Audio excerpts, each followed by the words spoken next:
नमस्कार विद्यार्थी मित्रांनो, विद्यागुरु अकॅडमीवर तुमचं स्वागत आहे। MPSCसाठी एक सर्वात महत्त्वाचं टॉपिक म्हणजे चालू घडामोडी। त्यामध्ये आपण चालू घडामोडीची जी लेक्चर सिरीज सुरू केलेली आहे त्यामध्ये आजचा आपला टॉपिक असणार आहे आंतरराष्ट्रीय म्हणजे जागतिक घडामोडी। याआधी आपण राजकीय, आर्थिक, विविध नेमणुका, त्यामध्ये निधन वार्ता अशा जवळपास 1 ते 1.5 वर्षामधील ज्या सर्व महत्त्वाच्या चालू घडामोडी आहेत त्या आपण बघितलेल्या आहेत। ज्यांनी त्या बघितल्या नसतील त्यांनी त्या जरूर बघाव्या, त्यांना नक्की फायदा होईल। आणि ह्या चालू घडामोडी आत्ता येणाऱ्या ज्या सर्व पूर्व परीक्षा आहेत त्यासाठी खूपच जास्त महत्त्वाच्या आहेत। त्यामुळे आपल्याला या चालू घडामोडींच्या थोड्या नोट्स पण बनवायच्या आहेत, त्यांचं वारंवार रिव्हिजन पण करायचं आहे, हे तुम्ही लक्षात ठेवणे गरजेचं आहे। तर आता चालू घडामोडीमध्ये जाण्याआधी ज्यांनी आपलं यूट्यूब चॅनल सबस्क्राईब नसेल केलेलं त्यांनी सबस्क्राईब करा, म्हणजे त्याचा फायदा काय होईल तुम्हाला। याआधी झालेले सर्व जे काय महत्त्वाचे लेक्चर्स आहेत आपले ते तुम्हाला कळतील। इथून पुढे नवीन येणारे लेक्चर्सचे नोटिफिकेशनही तुम्हाला मिळतील। या आधीच्या बघा आता निधन वार्ता, त्यानंतर सर्व महत्त्वाच्या नेमणुका, राष्ट्रीय आंतरराष्ट्रीय धोरणे जे काय आहेत बघितले आपण राज्य लेवलवरची, त्यानंतर आर्थिक चालू घडामोडी, हे सर्व व्हिडिओज जे आहेत ते तुम्ही बघायला पाहिजे जर तुम्हाला चालू घडामोडीवर एक कमांड आणायची असेल तर आपण आता सुरू करूयात आपल्या चालू घडामोडी। यामध्ये सर्वात महत्त्वाचा टॉपिक मागच्या वर्षामध्ये जो झालेला दिसतो मला तो म्हणजे इस्रायल हमास संघर्ष। त्यामुळे राज्य असू द्या, राष्ट्रीय असू द्या किंवा आंतरराष्ट्रीय असू द्या, सर्व स्तरावर त्या बातम्यांमध्ये पण बऱ्याचदा हा संघर्ष दाखवला गेला, न्यूजपेपरने पण तो कव्हर केला। आणि त्यामुळे राज्यसेवेने जर का इम्पॉर्टंट टॉपिक वाटत असेल तर त्या अवतीभोवती काय प्रश्न विचारू शकतात ते आपण बघूयात। त्याआधी थोडक्यात तो इश्यूही समजून घेऊयात आपण। आता या इस्रायल हमास संघर्षामध्ये आपल्याला काय माहीत पाहिजे राज्यसेवा पूर्वसाठी, तर त्या रिलेटेड प्रत्येक शब्दाचं मिनिंग की हमास काय आहे, पॅलेस्टाईन काय आहे, तिथे गाझा स्ट्रीप असा शब्द ऐकल्यानंतर ती काय आहे। तर आता थोडक्यात एक बॅकग्राऊंड देतो, पार्श्वभूमी, आणि नंतर आपण त्या कन्सेप्च्युअल पार्टकडे जाऊयात। फर्स्ट तुम्हाला माहीत असलं पाहिजे की ऑक्टोबर 2023 मध्ये एक ब्रॉडर लेवलची आयडिया असू द्या, स्पेसिफिक तारीख जरी नसेल लक्षात त्याची, परंतु ऑक्टोबर 2023 मध्ये 7 तारखेला हमास या दहशतवादी पॅलेस्टाईनी अतिरेकी गटाने काय केलं तर गाझा पट्टीतून इस्रायलवर क्षेपणास्त्र हल्ला केला, म्हणजे मिसाईलचा हल्ला केला। आता हमासने 1-2 मिसाईल नाही तिथे सोडलेत, तर जवळपास 5000 मिसाईल म्हणजे रॉकेट जे येतं ते पॅलेस्टाईनमधून, त्याच्यातल्या एक गाझा स्ट्रीपमधून डायरेक्ट इस्रायलवर लॉन्च करण्यात आले, डागण्यात आले होते। आता या थोड्याशा पुढच्या मॅपमध्ये तुम्हाला कळेल इथे की बघा हा इस्रायलचा मॅप आहे। इस्रायल कुठे आहे तर आपल्याला माहिती आहे पश्चिम आशियामध्ये आहे, जिथे भूमध्य समुद्र म्हणजे मेडिटेरियन सीच्या बाजूला तुम्हाला दिसेल तो। आता या इस्रायलमध्ये एक छोटीशी पट्टी आहे गाझा स्ट्रीप, हे तुम्हाला दिसत असेल इथे पिंक कलरमध्ये आहे, गुलाबी कलरमध्ये, आणि इकडे आहे वेस्ट बँक पिंक कलरमध्ये। म्हणजे हे दोन जे आहेत भाग ते आपल्याला महत्त्वाचे आहेत इस्रायलसोबत लक्षात ठेवण्यासाठी, कारण पुढचे सगळे कन्सेप्ट याभोवतीच आपले फिरणार आहेत, त्याभोवतीच आपल्याला समजणार आहेत। तर आता या गाझा स्ट्रीपमधून त्यांनी काय केले, असे 5000 जवळपास रॉकेट जे आहेत ते लॉन्च केले इस्रायलवर। आता इथे काय आहे तर इस्रायलमध्ये एक टेक्नॉलॉजी आयर्न डोम नावाची, म्हणजे जी त्यांच्याकडे एक पार्श्वभूमी राहिलेली युद्धाची 49 पासून जेव्हा त्यांना स्वातंत्र्य आणि स्वतंत्र राष्ट्र बनलं इस्रायल, तेव्हापासून हे जे काय बाजूचे देश होते सीरिया, जॉर्डन वर लेबॅनॉन, इवन इजिप्त पण, या देशांनी त्यांच्यावर वेगवेगळे युद्ध केले, वेगवेगळे रॉकेट लॉन्च करणे अशा गोष्टी होत्या। मग त्यापासून संरक्षण करण्यासाठी त्यांनी एक टेक्नॉलॉजी बनवली आयर्न डोम, म्हणजे एखादं रॉकेट जर वरून आलं तर त्या डोमवर म्हणजे वरच्या वरच त्याला संपवण्यात येईल या रॉकेटला, अशी टेक्नॉलॉजी आहे। आणि इथे आता हा देश आहे सपोज, आणि असा डोम बनवलेला आहे तो, म्हणजे तो त्यांच्या जमिनीवर येणारच नाही अशी टेक्नॉलॉजी आहे। परंतु आता काय झालं की एकाच टाईमला 5000 रॉकेट जर येत असतील तर 96% रॉकेट जे ते आकाशातच उद्ध्वस्त केले आयर्न डोमने। परंतु काय झालं 4% रॉकेट जे आहेत ते जमिनीवर आले तर म्हणजे भेदून सपोज त्या आयर्न डोमला। त्यामुळे काय झालं की याच्यात जे सामान्य नागरिक आहेत, जे इस्रायली लोक आहेत ते मृत्युमुखी पडले। त्याला प्रत्युत्तर म्हणून मग इस्रायलने काय केलं तर त्यांनी युद्ध जाहीर केलं, त्यांनीही अटॅक केले, त्यांचेही आर्म फोर्सेस, त्यांची मिलिटरी मग डायरेक्ट गाझा स्ट्रीप, वेस्ट बँकमध्ये गेले आणि मग युद्धाला सुरुवात झाली। आता यामध्ये काय झालं तर अनेक नागरिक ठार झाले, मग दोन्ही ठिकाणचे बरेच जण जखमी झालेत। पॅलेस्टाईनचं असं म्हणणं आहे की आता इस्रायलने अनेक हल्ले जे ते अतिरेकी आणि अविवेकी आहेत आता सध्याचे सुरू आहेत, परंतु इस्रायलचं म्हणणं असं आहे की आम्ही नागरिकांना मारत नाही आहे, तर आम्ही तिथे जे दहशतवादी आहेत त्यांच्यावर अटॅक करतोय। परंतु आता जे हमास ही संघटना जी आहे तिथलची, ती काय करते तर मानवी ढाल बनवते सामान्य नागरिकांना आणि त्यांच्या मागून लपून वॉर करत आहे। तर मग असं आता दोन्हीकडून आहे आणि कोणीच थांबायला तयार नाही आहे। आणि त्याची परिणती अशी होत आहे की त्याच्यामध्ये सामान्य नागरिक जे आहेत त्यांचे खूप हाल होत आहेत, मृत्यू होत आहेत. आता यामध्ये थोडं आपण कन्सेप्ट समजून घेऊया. हमास काय आहे तर माहीत असलं पाहिजे, त्यावर डायरेक्ट जर का प्रश्न आला तर हा पॅलेस्टाईनमधला एक राजकीय सशस्त्र गट आहे, म्हणजे सशस्त्र आहे तो, म्हणजे त्यांच्या हातात शस्त्र असणारच आहेत आणि ते जाणार आणि तसंच त्यांची कामगिरी पण असणार आहे, जे की मग रॉकेट हल्ला असू द्या, गन व्हायलन्स असू द्या, सर्व प्रकारचं. यांची स्थापना 1987 मध्ये झाली. त्याचे संस्थापक 2 व्यक्ती होते, एक अहमद यासीन आणि दुसरे अब्दुल अजीज अल रातिसी. तर असे 2 व्यक्ती आहेत, ते संस्थापक आहेत त्यांचे. आता 1987 मध्ये स्थापना झाल्यानंतर 2006 मध्ये हमास या संघटनेने पॅलेस्टाईनचं जे प्राधिकरण आहे, म्हणजे तिथलचं जे सरकार आहे, ते सरकार स्थापन केलं तिथलच्या विधानसभेच्या निवडणुका जिंकून. म्हणजे लक्षात घ्यायचं, 87 ची स्थापना केली त्या गटाने, तो गट बनला आणि 2006 मध्ये त्यांनी तिथलचं सरकार स्थापन केलं पॅलेस्टाईनमध्ये. त्यानंतर 2007 मध्ये त्यांनी पॅलेस्टाईनी चळवळीचे भौगोलिकदृष्ट्या विभाजन केलं आणि मग त्यांनी काय डिसाईड केलं तर बघा, इथे कळेल तुम्हाला विभाजन म्हणजे काय झालं. पॅलेस्टाईनची इस्रायलपासून मुक्तता करून पश्चिम किनारपट्टी आणि गाझापट्टी परिसरात इस्लामिक राज्य स्थापन करणे हा या गटाचा उद्देश आहे. आता उद्देश खूप महत्त्वाचा आहे. थोडं आता पुन्हा मॅपकडे येऊयात आपण. आता इथे तुम्हाला दिसेल इस्राईल, हा बघा, हा इस्राईल आहे पूर्ण, बरोबर. आता यामध्ये बघा ही पश्चिम गाझा स्ट्रीप आहे, म्हणजे गाझापट्टी, आणि इकडे वेस्ट बँक म्हणजे पश्चिम किनारपट्टी, इंग्लिशमध्ये त्याला वेस्ट बँक म्हणणार आपण. तर हे 2 जे तुम्हाला पिवळ्या रंगात दिसत आहेत, यांचा मिळून पॅलेस्टाईन हा स्वतंत्र देश बनवणे आणि तिथे इस्लामिक राज्य स्थापन करणे, असं आपल्याला त्यांनी उद्दिष्ट जे आहे, उद्देश आहे, तसा जाहीर केला 2007 मध्ये सरकार स्थापन झाल्यानंतर. त्यामुळे मग तुम्हाला जेव्हा पॅलेस्टाईन म्हणलं तेव्हा तुम्हाला कळलं पाहिजे की हमास ही तिथलची संघटना आहे, पॅलेस्टाईन असं एक स्वतंत्र इस्लामिक राज्य स्थापन करणे त्यांचा उद्देश आहे. या संघटनेला मग आता पाठिंबा कोणाकोणाचा आहे?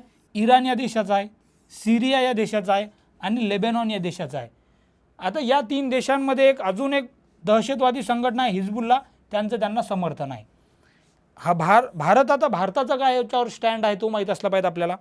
भारत हमास या गटाला अधिकृतरित्या दहशतवादी गट म्हणून मान्यता नसली तरी अशा दहशतवादी हल्ल्याचं कधीच समर्थन करत नाही. आपण त्यांना दहशतवादी म्हणून डिक्लेअर केलेलं नाही आहे, परंतु त्या हल्ल्याचा आपण पाठिंबा पण समर्थन पण करत नाही, त्याचा निषेध करतो आपण अशा दहशतवादी हल्ल्याचा. आता गाझा म्हणजे काय ते बघूयात आपण. इस्रायल आणि इजिप्त दरम्यान हा गाझापट्टी आहे. बघा इथे दिसेल तुम्हाला, हा इजिप्त देश आहे, इकडे इस्रायल आहे आणि त्याच्या दरम्यान ही गाझापट्टी आहे. इकडे भूमध्य समुद्र म्हणजे इंग्लिशमध्ये ज्याला आपण मेडिटेरियन सी म्हणतो तो आहे. इस्रायलने 1967 नंतर या पट्टीचा ताबा घेतला. 2005 मध्ये इस्रायलने एकतर्फी ज्यू वस्त्या या भूभागातून काढून टाकल्या, तरीही ते त्यावर आंतरराष्ट्रीय प्रवेश नियंत्रित करत आहेत. याबद्दल थोडक्यात बॅकग्राऊंड सांगतो तुम्हाला. 1967च्या तेव्हा काय झालं होतं, एक 6 दिवसांचं युद्ध झालं होतं, त्याला 6 डे वॉर म्हणतात. आता हे 6 दिवसाचं युद्ध असं होतं की जे सराउंडिंग इस्रायलच्या बाजूचे देश आहेत, जॉर्डन, इजिप्त, वर लेबॅनॉन वगैरे, या सर्वांनी हल्ला केला इस्रायलवर. इस्रायलने 6 दिवसांमध्ये हे युद्ध जिंकलं होतं, त्याला 6 डे वॉर म्हणतात. इतका छोटासा देश आहे, पुणे जिल्ह्याच्या 1.5 पट असेल. त्या देशाने या सर्व देशांना हरवले, जे मोठे मोठे देश होते सराउंडिंग. त्या 6 डे वॉर नंतर मग त्यांनी जे ही गाझापट्टी आहे ही इजिप्तच्या ताब्यातून स्वतःकडे घेतली आणि 2005 नंतर तिथे आता सर्व ज्यू वस्त्या बसवायला म्हणजे काढून तर घेतल्या, परंतु तिथे जे इंटरनॅशनल कोणाला जरी जायचं असेल तर ते प्रवेश त्यांच्या मान्यतेनुसारच होणार, म्हणजे इस्रायलच्या मान्यतेनुसार होणार. गाझापट्टीचा प्रदेश 41 किलोमीटर लांब आणि 10 किलोमीटर रुंद आहे. आता म्हणजे छोटा आहे, म्हणजे 41 किलोमीटर तुम्हाला समजू शकते. तुम्ही एक कारमध्ये ड्रायव्हिंग जरी केली तर 40 किलोमीटर जायला काही वेळ लागणार नाही तुम्हाला, म्हणजे इतका मोठा प्रदेश आहे. फक्त काही जास्त मोठा प्रदेश नाही आहे तो गाझापट्टी, आणि 10 किलोमीटर रुंद आहे असा. सुमारे 2.3 दशलक्ष म्हणजे 23 लाख लोकांची घरं तिथे आहेत. म्हणजे आता घरच 23 लाख आहेत, त्याला 5 जरी केलं जवळपास 1 कोटी लोकसंख्या असेल तिथे जवळपास, असं म्हणू शकतो आपण. त्यामुळे लोकसंख्येची घनता या प्रदेशात खूप जास्त आहे. सर्वात जास्त घनता असलेल्या प्रदेशापैकी एक प्रदेश आपण म्हणू शकतो त्याला. त्यानंतर वेस्ट बँक जो आहे इकडचा भाग, आता याला पश्चिम किनारपट्टी का म्हणतात, कारण इथे एक जॉर्डन रिव्हर आहे. त्या जॉर्डन रिव्हरच्या पश्चिमेला असल्यामुळे त्या रिव्हरची पश्चिम किनारपट्टी म्हणून वेस्ट बँक, पश्चिम किनारपट्टी असं त्याला नाव देण्यात आलेलं आहे. तर आता वेस्ट बँकमध्ये काय आहे तर इस्रायल आणि जॉर्डन यांच्यामध्ये आहे. तिकडे जॉर्डन देश दिसेल तुम्हाला तिथे. पॅलेस्टाईनची वास्तविक जी प्रशासकीय राजधानी आहे रामल्ला, म्हणजे पॅलेस्टाईन जे एक राष्ट्र त्यांना एक रेकग्नाइज थोडंसं केलेलं आहे, ऑफिशियली झालेलं नाही आहे UN मध्ये, परंतु ते जे स्वतःची राजधानी सांगतात ती रामलल्ला, ती इथे आहे, वेस्ट बँकमध्ये आहे. तिथलचं एक प्रमुख शहरापैकी एक आहे. 1967च्या युद्धात इस्रायलने त्यावर ताबा मिळवला आणि गेल्या काही वर्षात तिथे वसाहती स्थापन केल्या. आता या वेस्ट बँकमध्ये इस्रायलच्या पण बऱ्याच वसाहती आहेत, कारण म्हणजे 6 दिवसांचं युद्ध आहे तेव्हा गाझापट्टी आणि ही जी पश्चिम किनारपट्टी आहे त्या दोन्ही जिंकल्या होत्या इस्रायलने. इस्रायल पॅलेस्टाईन संघर्ष आहेत. इस्रायलच्या पूर्वेस जो पॅलेस्टाईनचा उर्वरित भाग आहे त्यास वेस्ट बँक म्हणतात. आता हा वेस्ट बँक तुम्हाला भाग कळाला असेल ते असं अपेक्षित करतो मी. पॅलेस्टाईन मग कोणाला म्हणायचं देशाला? हा प्रदेश कसा आहे तर वेस्ट बँक आत्ता बघितले आपण, गाझापट्टी बघितली आपण, तसेच जेरुसलमचं जी सिटी आहे पूर्वेकडचा भाग सर्व तो आणि इस्रायल हे सर्व रोमन काळापासून पॅलेस्टाईन म्हणून ओळखला जाणारा भाग बनले आहेत. म्हणजे रोमन काळ म्हणजे कोणता तर मध्ययुगीन 1000 वर्षापूर्वीच्या कालावधीमध्ये त्याला पॅलेस्टाईन असं नाव होतं, ज्यामध्ये हे सर्व प्रदेश यायचे, जे आताचं इस्रायल आहे, गाझापट्टी आहे, वेस्ट बँक आहे.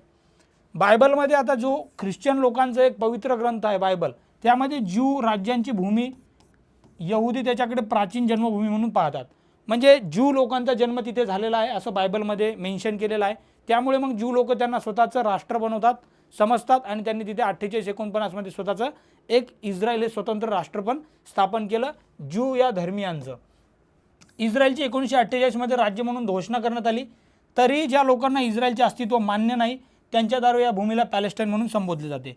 मुख्यतः जे मुस्लिम राष्ट्र आहेत आजूबाजूची ते सर्वजण मान्य करत नाहीत की ही ज्यूची भूमी आहे, त्यांना ते पॅलेस्टाईनच म्हणतात आणि ते म्हणतात की पॅलेस्टाईनला त्यांनी ती सर्व जागा जी आहे ती परत द्यायला पाहिजे. पॅलेस्टाईनी लोक पॅलेस्टाईनी नाव वेस्ट बँक, गाझा, पूर्व जेरुसलेमसाठी एकत्रित संज्ञा म्हणून वापरतात.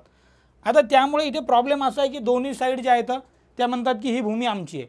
पॅलेस्टाईनवाले म्हणतात पॅलेस्टाईनचे, इस्रायलवाले म्हणतात की आम्ही बायबलमध्ये पण रेफरन्स सापडतात की 2000 वर्षापूर्वी आम्ही इथे आमचं अस्तित्व होतं आणि आमची ही भूमी होती. त्यामुळे इथे दोघांचेही जे मुद्दे आहेत ते काही मोठ्या प्रमाणात व्हॅलिड पण आहेत असं म्हणू शकतो आपण. इस्रायल पॅलेस्टाईन संघर्षाबद्दल आता बघितलं तर आपण अमेरिका आणि अफगाणिस्तान या वादात जसं तालिबान संघटना आहे किंवा होती, तसंच इस्रायल पॅलेस्टाईन वादात हमास ही संघटना आहे. म्हणजे तालिबान जशी एक अमेरिका आणि रशियाचं जे तिथे चाललं होतं अफगाणिस्तानमध्ये, मग अफगाणिस्तानचं सरकार अमेरिकन त्यांच्यामध्ये तालिबान हा दहशतवादी गट होता. तसाच मग असा म्हणू शकतो आपण की सध्या जे इस्रायल पॅलेस्टाईन आहे त्यांच्यामध्ये हमास गट हा दहशतवादी गट म्हणून रोल प्ले करतो. आज गाझापट्टीत हमासचा कब्जा आहे, तिथूनच त्यांनी इस्रायलवर हल्ले केले तेही आपण बघितलं. दुसरीकडे इस्रायलनं गाझापट्टीतून हमासला हद्दपार करण्याचा दावा केला की आम्ही त्यांना हद्दपार करूनच त्या दहशतवादी संघटनेला तिथून नष्ट करणार असं त्यांनी सध्या दावा केला आहे. इस्रायल हमास संघर्षाची सद्यस्थिती जर बघितली आपण तर हमासनं जे युद्ध सुरू केलं त्या कारवाईला त्यांनी नाव दिलं होतं अल अक्सा स्टॉर्म. हे राज्यसेवा MPSCच्या कोणत्याही पूर्वपरीक्षेला येऊ शकते. मग आत्ताच्या येईल राज्यसेवा पूर्व जी 6 तारखेला आहे किंवा मग पुढे ज्या येणाऱ्या एक्झाम्स आहेत तिथेही विचारू शकतात की हमासने जी काही कारवाई केली त्याला त्यांनी त्या ऑपरेशनला नाव काय दिलं तर अल अक्सा स्टॉर्म. त्याला प्रत्युत्तर म्हणून इस्रायलने जे सुरू केलेलं आहे ऑपरेशन त्याला ऑपरेशन आयर्न स्क्वॉड असं नाव दिलेलं आहे. त्यामुळे दोन्ही नावं लक्षात ठेवणे आपल्यासाठी गरजेचे आहेत. आता पुढे महत्त्वाची न्यूज आहे आंतरराष्ट्रीय स्तरावर जी पर्यावरणा रिलेटेड आहे ती म्हणजे COP28. COP28 म्हणजे काय तर 28वी परिषद झालेली आहे. ती कुठे झालेली आहे तर ती आता इथे दिसेल तुम्हाला दुबई 2023ला झालेली आहे. दुबई म्हणजे कुठे आलं ते युनायटेड अरब इमिरेट्स. ठीक आहे, तर या देशामध्ये ही परिषद COP28 आत्ता झालेली आहे. Uniting the world to tackle the climate change. पर्यावरण बदल जे आहे हवामान बदल जे आहे त्याला थांबवण्यासाठी त्याचा जो काही चॅलेंज आहे त्याला आव्हानाला उत्तर देण्यासाठी आपण एकत्र येऊयात असं COP28चं एक स्टँड होता. आता COP म्हणजे काय इथे प्रॉब्लेम येऊ शकते बऱ्याच जणांना. तर याचा अर्थ आहे कॉन्फरन्स ऑफ पार्टीज. की कॉन्फरन्स म्हणजे काय तर परिषद आहे ती. पार्टीज म्हणजे काय तिथे तर वेगवेगळ्या पार्टीज म्हणजे वेगवेगळे देश आहेत तिथे पार्टीज की ते एकत्र येणार आणि चर्चा करणार. म्हणजे इथे बघा हवामान बदलाशी लढा देण्यासाठी प्रभावी मार्गाचं मूल्यांकन करणे आणि UNFCCC म्हणजे युनायटेड नेशनची ही एक एजन्सी आहे, संयुक्त राष्ट्र संघटनाची आहे त्याची एजन्सी आहे. च्या मार्गदर्शक तत्वानुसार हवामान कृतीची एक योजना आखली जाते की हवामान बदल किंवा हवामानाला आपण कसं ट्रीट करायचं, तिथे काय आपण उपाययोजना घ्यायचे, त्यांचं एक कृतीची योजना बनवण्याचं काम युनायटेड नेशनची ही एक स्पेशलाइज एजन्सी काम करते. त्याचं नाव काय आता या UNFCCCचाच लॉंग फॉर्म बघा. युनायटेड नेशनचं एक फ्रेमवर्क आहे ज्याच्यात कन्व्हेन्शन आहे एक ऑन क्लायमेट चेंज. म्हणजे कन्व्हेन्शन म्हणजे एक आपण म्हणू शकतो की करार टाईप आहे सोप्या शब्दात जर लक्षात ठेवायचं तर. Conference of parties to the United Nation climate change convention. तर त्या कराराला या सर्व पार्टीज हजर असतात. यामध्ये जर बघितलं आपण तर 2023मध्ये जी झाली ती 28वी आवृत्ती होती. ठिकाण आत्ताच बघितलं आपण दुबई, जे संयुक्त अरब अमिरातमध्ये आहे. त्याचा कालावधी जर बघितला तर तो नोव्हेंबर-डिसेंबर 2023 होता. तो काही नाही लक्षात ठेवला डिटेलमध्ये तरी चालेल. संयुक्त राष्ट्राच्या फ्रेमवर्क कन्व्हेन्शन या संस्थेद्वारे आयोजित केलं जाते, आपण हेही बघितलं. COP28 परिषद दरम्यान आता मुख्य मुद्दे काय चर्चिले तर आत्तापर्यंत ज्या काही 27 परिषदा झाल्यात वेगवेगळ्या, त्यांच्या प्रगतीचा आढावा आणि नव्या वचननाम्यांची पायाभरणी करण्यात आली, की आधी काय काय आपण केलं त्या प्रगतीचा आढावा घेतला आणि यानंतर काय काय करायला पाहिजे त्याची पायाभरणी झाली. COP27मध्ये तत्वतः संमत झालेल्या लॉस अँड डॅमेज, की पर्यावरणाचा किती लॉस झालेला आहे, किती डॅमेज झालेला आहे, तशी एक कन्सेप्ट तिथे 27व्या म्हणजे या आधीच्याच कॉपमध्ये डिस्कस झाली होती. त्यावर काय काय करता येईल त्यासाठी एक नवीन फंड पण तयार करण्यात आला, की जो पर्यावरणाचा नाश झालेला आहे, डॅमेज झालेले ते भरून काढण्यासाठी काय उपाययोजना करता येतील. मग या निधीची स्थापना करण्यात आली या COP28मध्ये. ठीक आहे. आता त्याबरोबरच पूर्व परीक्षेसाठी एक गोष्ट आपण लक्षात ठेवायची, COP28 कुठे झाली? दुबईमध्ये. त्यानंतरची COP29 कुठे होणार आहे तर एक बाकू नावाचा जो ॲक्च्युली शहर आहे, बाकू नावाचं, अझरबैजान या देशामध्ये. त्यामुळे यावर जर काही MCQ वगैरे जर आला तर तो आपल्याला इझिली सॉल्व करता आला पाहिजे.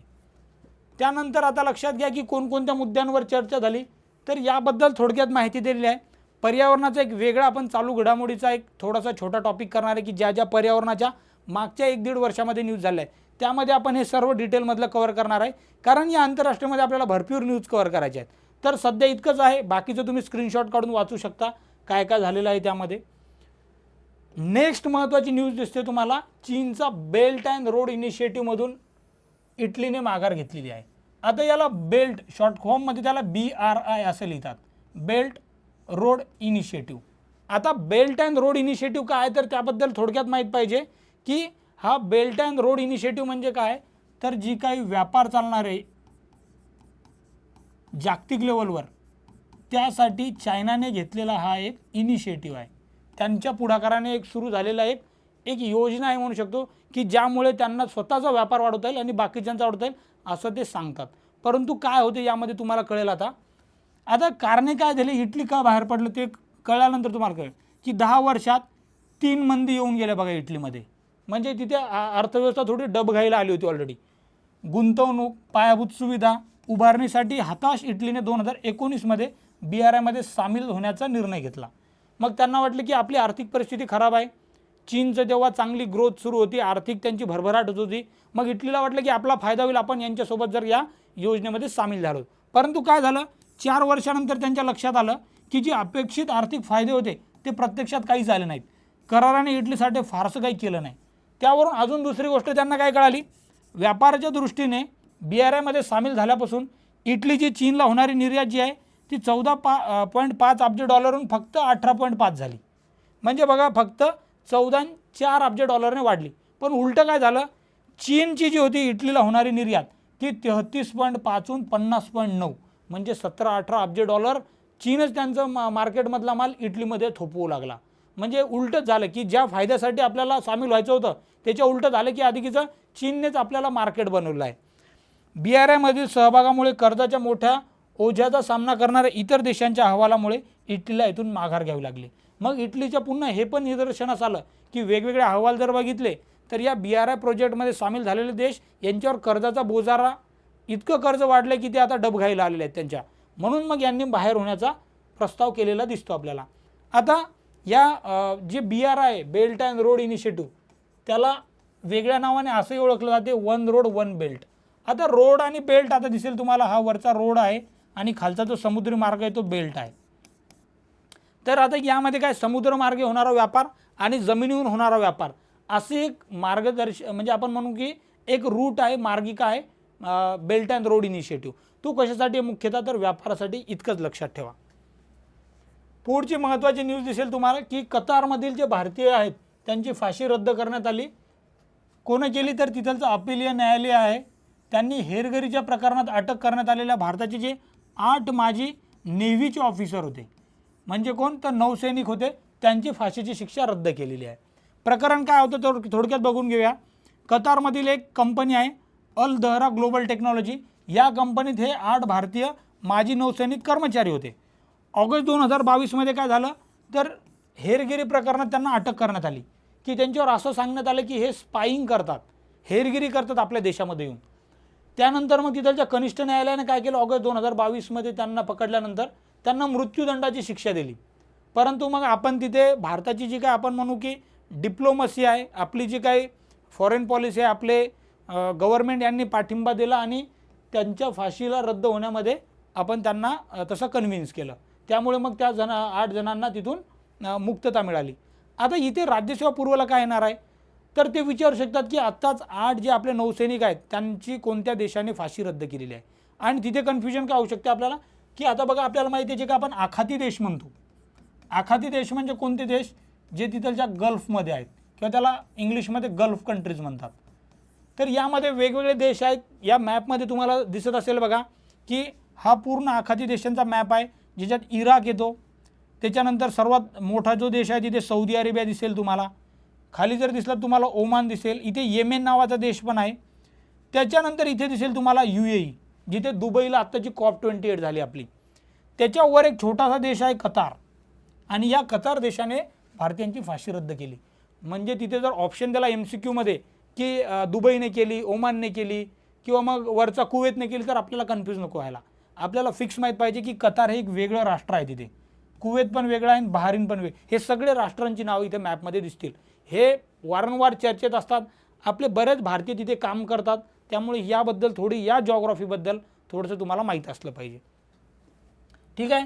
तर मग पुढचा आता न्यूज बघूया आपण. एक अजून एक संघर्ष आहे तो नागोर्नो काराबाख अशा नावाने ओळखला जातो. तो बराच चर्चेत होता. आता हा काय तर हा एक प्रदेश आहे. हा प्रदेश कुठे आहे तर तो लक्षात ठेवा की 2 राष्ट्र आहेत मध्य आशियामध्ये ज्याला आपण सेंट्रल एशिया इंग्लिशमध्ये म्हणतो. तर सेंट्रल एशिया म्हणजेच मध्य आशिया. मध्य आशियामधील हे 2 राष्ट्र कोणकोणते आहेत तर आर्मेनिया आणि अझरबैजान. आत्ताच आपण बघितलं होतं की COP29 जी आहे ती अझरबैजानमधल्या कुठं होणार आहे, बाकू या शहरात होणार आहे. बरोबर, COP29 तेच अझरबैजान आहे बघा इथे. आणि तिथे आणि आर्मेनिया या 2 देशांच्या दरम्यान जो संघर्ष आहे तो अझरबैजानचा एक प्रदेश आहे नागोर्नो काराबाख. हा तुम्हाला व्हाईट कलरमध्ये दिसेल. तर हा प्रदेश कोणाच्या मालकीचा आहे या मालकीहून संघर्ष झाला आहे. जसं आपल्या शेतीमध्ये वाद असतात की कोणाच्या मालकीची शेती आहे तशी मग ही भूप्रदेश जो आहे तो कोणाच्या मालकीचा आहे तसा झाला आहे. सेम आपल्या इकडे जो काश्मीरचा होतो की पाकिस्तान ऑक्युपाईड काश्मीर म्हणतो POK, भारत आणि पाकिस्तान दरम्यान संघर्ष येतो. आणि सेम नागोर्नो काराबाख जो आहे तो संघर्ष आहे तो आर्मेनिया. आता तुम्हाला इथे दिसत असेल की तो अझरबैजानचा भाग आहे इथे. तर मग आर्मेनिया का त्यांना मागतो कारण इथलचे जे लोक आहेत ते सगळे आर्मेनियन वंशाचे आहेत आणि त्या तिथलच्या लोकांचंच म्हणणं आहे की आम्हाला आर्मेनियामध्ये जायचं.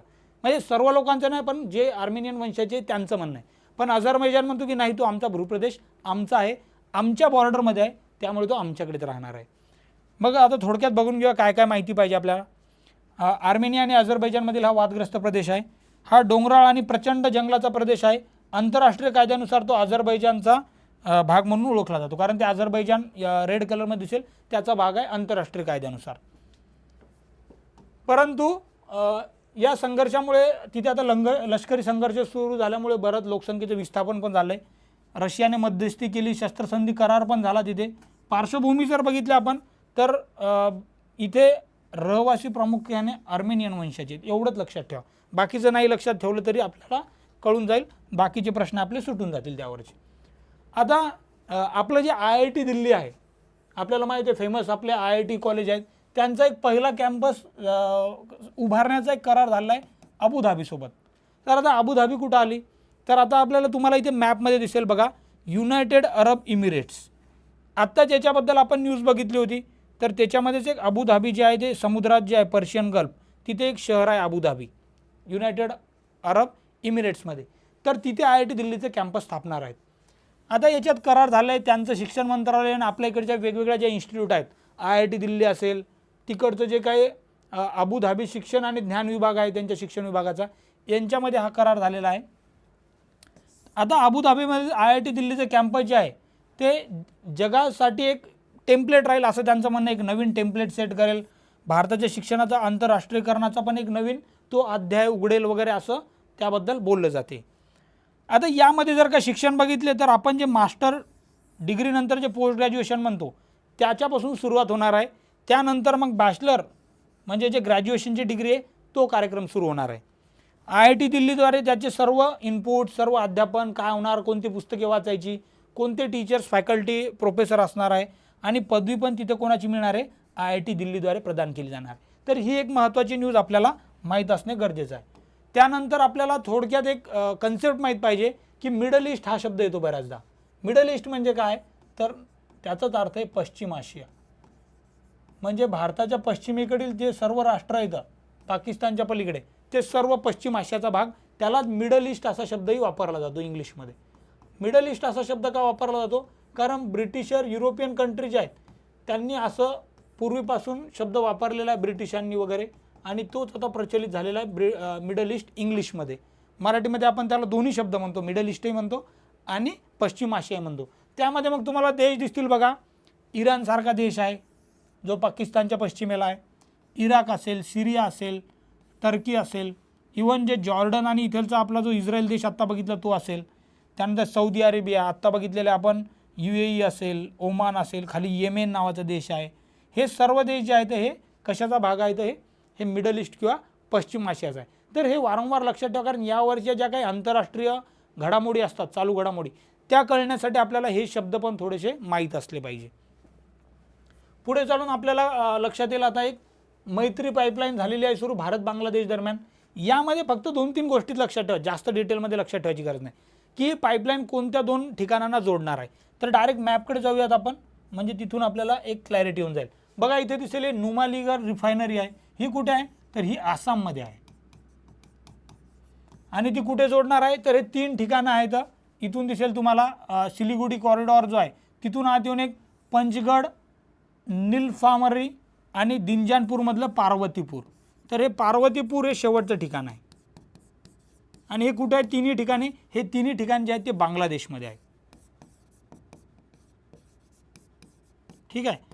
तर आता ही पाईपलाईन किती किलोमीटरची आहे, जवळपास 131.5 म्हणजे 130 किलोमीटर जरी लक्षात ठेवलं तरी चालेल तुम्ही. त्यामधला तुम्हाला कळेल की इंडियामध्ये फक्त 5 किलोमीटरचा भाग आहे जो इथून सुरू होतो, आणि बाकीचे जे आहे तर मग तिथून पुढची लाईन जी दिसतील आपल्याला पंचगड, दिंजानपूर किंवा निपानमरी जे इथलचं आहे. तर आता हे दिंजानपूर जो जिल्ह्यामधलं पार्वतीपूर आहे हे शेवटचं ठिकाण आहे बांगलादेशमधलं. तर ही मैत्री पाईपलाईन आहे, त्याबद्दल न्यूज आहे ती महत्त्वाची आहे.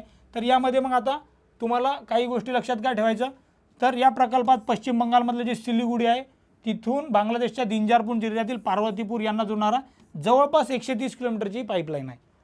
एकूण मार्गापैकी 6 किलोमीटर, तिथे 5 किंवा 6 किलोमीटर थोडं कमी जास्त होऊ शकते, ते भारताचं आहे. बाकी उर्वरित 124 किलोमीटर बांगलादेशच्या बाजूने आहे. पाईपलाईन प्रकल्पाचा भारतीय भाग आसाममधील नुमालीगड आपण बघितलं त्या मॅपमध्ये, आणि बांगलादेशमधलं जे तिथलची जी काही पार्वतीपूरची रिफायनरी तिथपर्यंत आहे. याची क्षमता 1 दशलक्ष मेट्रिक टन आहे. हे रिफाईंड डिझेल भारतातील आसाममधील नुमालीगड इथून पार्वतीपूर डिपोला पुरवलं जाणार आहे. म्हणजे अशी ही पाईपलाईन असणारी, पेट्रोल पुरवणारी, रिफाईंड डिझेल पुरवणारी. ठीक आहे. तर ही एक महत्त्वाची न्यूज आहे. नेक्स्ट महत्त्वाची न्यूज काय आंतरराष्ट्रीय घडामोडीमध्ये, तर ट्विटरनं जो काय त्यांचा निळ्या पक्षाचा चिन्हाच्या जागी आधी बघा असा सिम्बॉल होता, ट्विटर नाव होतं, तर 2 गोष्टी चेंज झाल्या. एक तर सिम्बॉल चेंज झालं आणि ट्विटर जे नाव होतं ते नाव पण चेंज झालं त्या कंपनीचं. आता त्याचं नाव काय, एक्स, आणि त्याचा सिम्बॉल पण असा झालेला आहे एक्स. असं का झालेलं आहे, तर ट्विटरचे जे नवीन मालक आहेत इलॉन मस्क, हे दिसतील तुम्हाला इलॉन मस्क इथे, आणि ट्विटरचे जे CEO आहेत लिंडा याकारिनो यांनी या नवीन लोगोचं अनावरण केलं. त्यांनी सांगितलं की इथून पुढे ट्विटर नावचं एक्स नाव होणार, त्याचा लोगोही असा असणार आहे. ही एक पुनर्ब्रँडिंगचा प्रयत्न आहे त्यांचा. नवीन लोगो आता काळ्या पार्श्वभूमीवर पांढरा एक्स दाखवतो. इलॉन मस्कने गेल्या वर्षी $44 अब्ज हा मीडिया प्लॅटफॉर्म जो आहे तो जॅक डोर्से जे आधीचे मालक आहेत त्यांच्याकडून विकत घेतलेला आहे. जॅक डोर्से आणि बाकीचे 1-2 मालक होते, त्याची आता पूर्णतः मालकी कोणाकडे आहे, तर इलॉन मस्क या टेस्लाचे जे मालक आहेत, टेस्ला एक फेमस कंपनी आहे, त्याचे जे मालक आहेत त्यांनी घेतलेली आहे. किंवा SpaceX नावाची पण त्यांची स्पेसमधली प्रायव्हेट एजन्सी आहे इलॉन मस्क यांची. आता नेक्स्ट आपल्याला माहीत पाहिजे SCO शिखर परिषद जी झाली जुलै 2023 मध्ये. आता SCOचं मिनिंग काय आहे ते लक्षात ठेवा. तर SCO म्हणजे काय, शांघाय कॉर्पोरेशन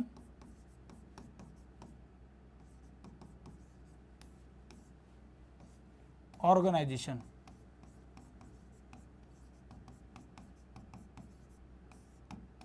आता इंग्लिशमध्ये लक्षात येईल तुम्हाला, यस म्हणजे शांघाय आहे. शांघाई कुठे सिटी आहे तर चायनामध्ये आहे. कॉर्पोरेशन, कॉर्पोरेशन ॲक्च्युली कोऑपरेशन पाहिजे तिथे शब्द, म्हणजे एकमेकांचा जो आपण सहकार म्हणतो ना करणे, कोऑपरेशन. इथे वर पण आपण याला ठीक करून घेऊया, कोऑपरेशन.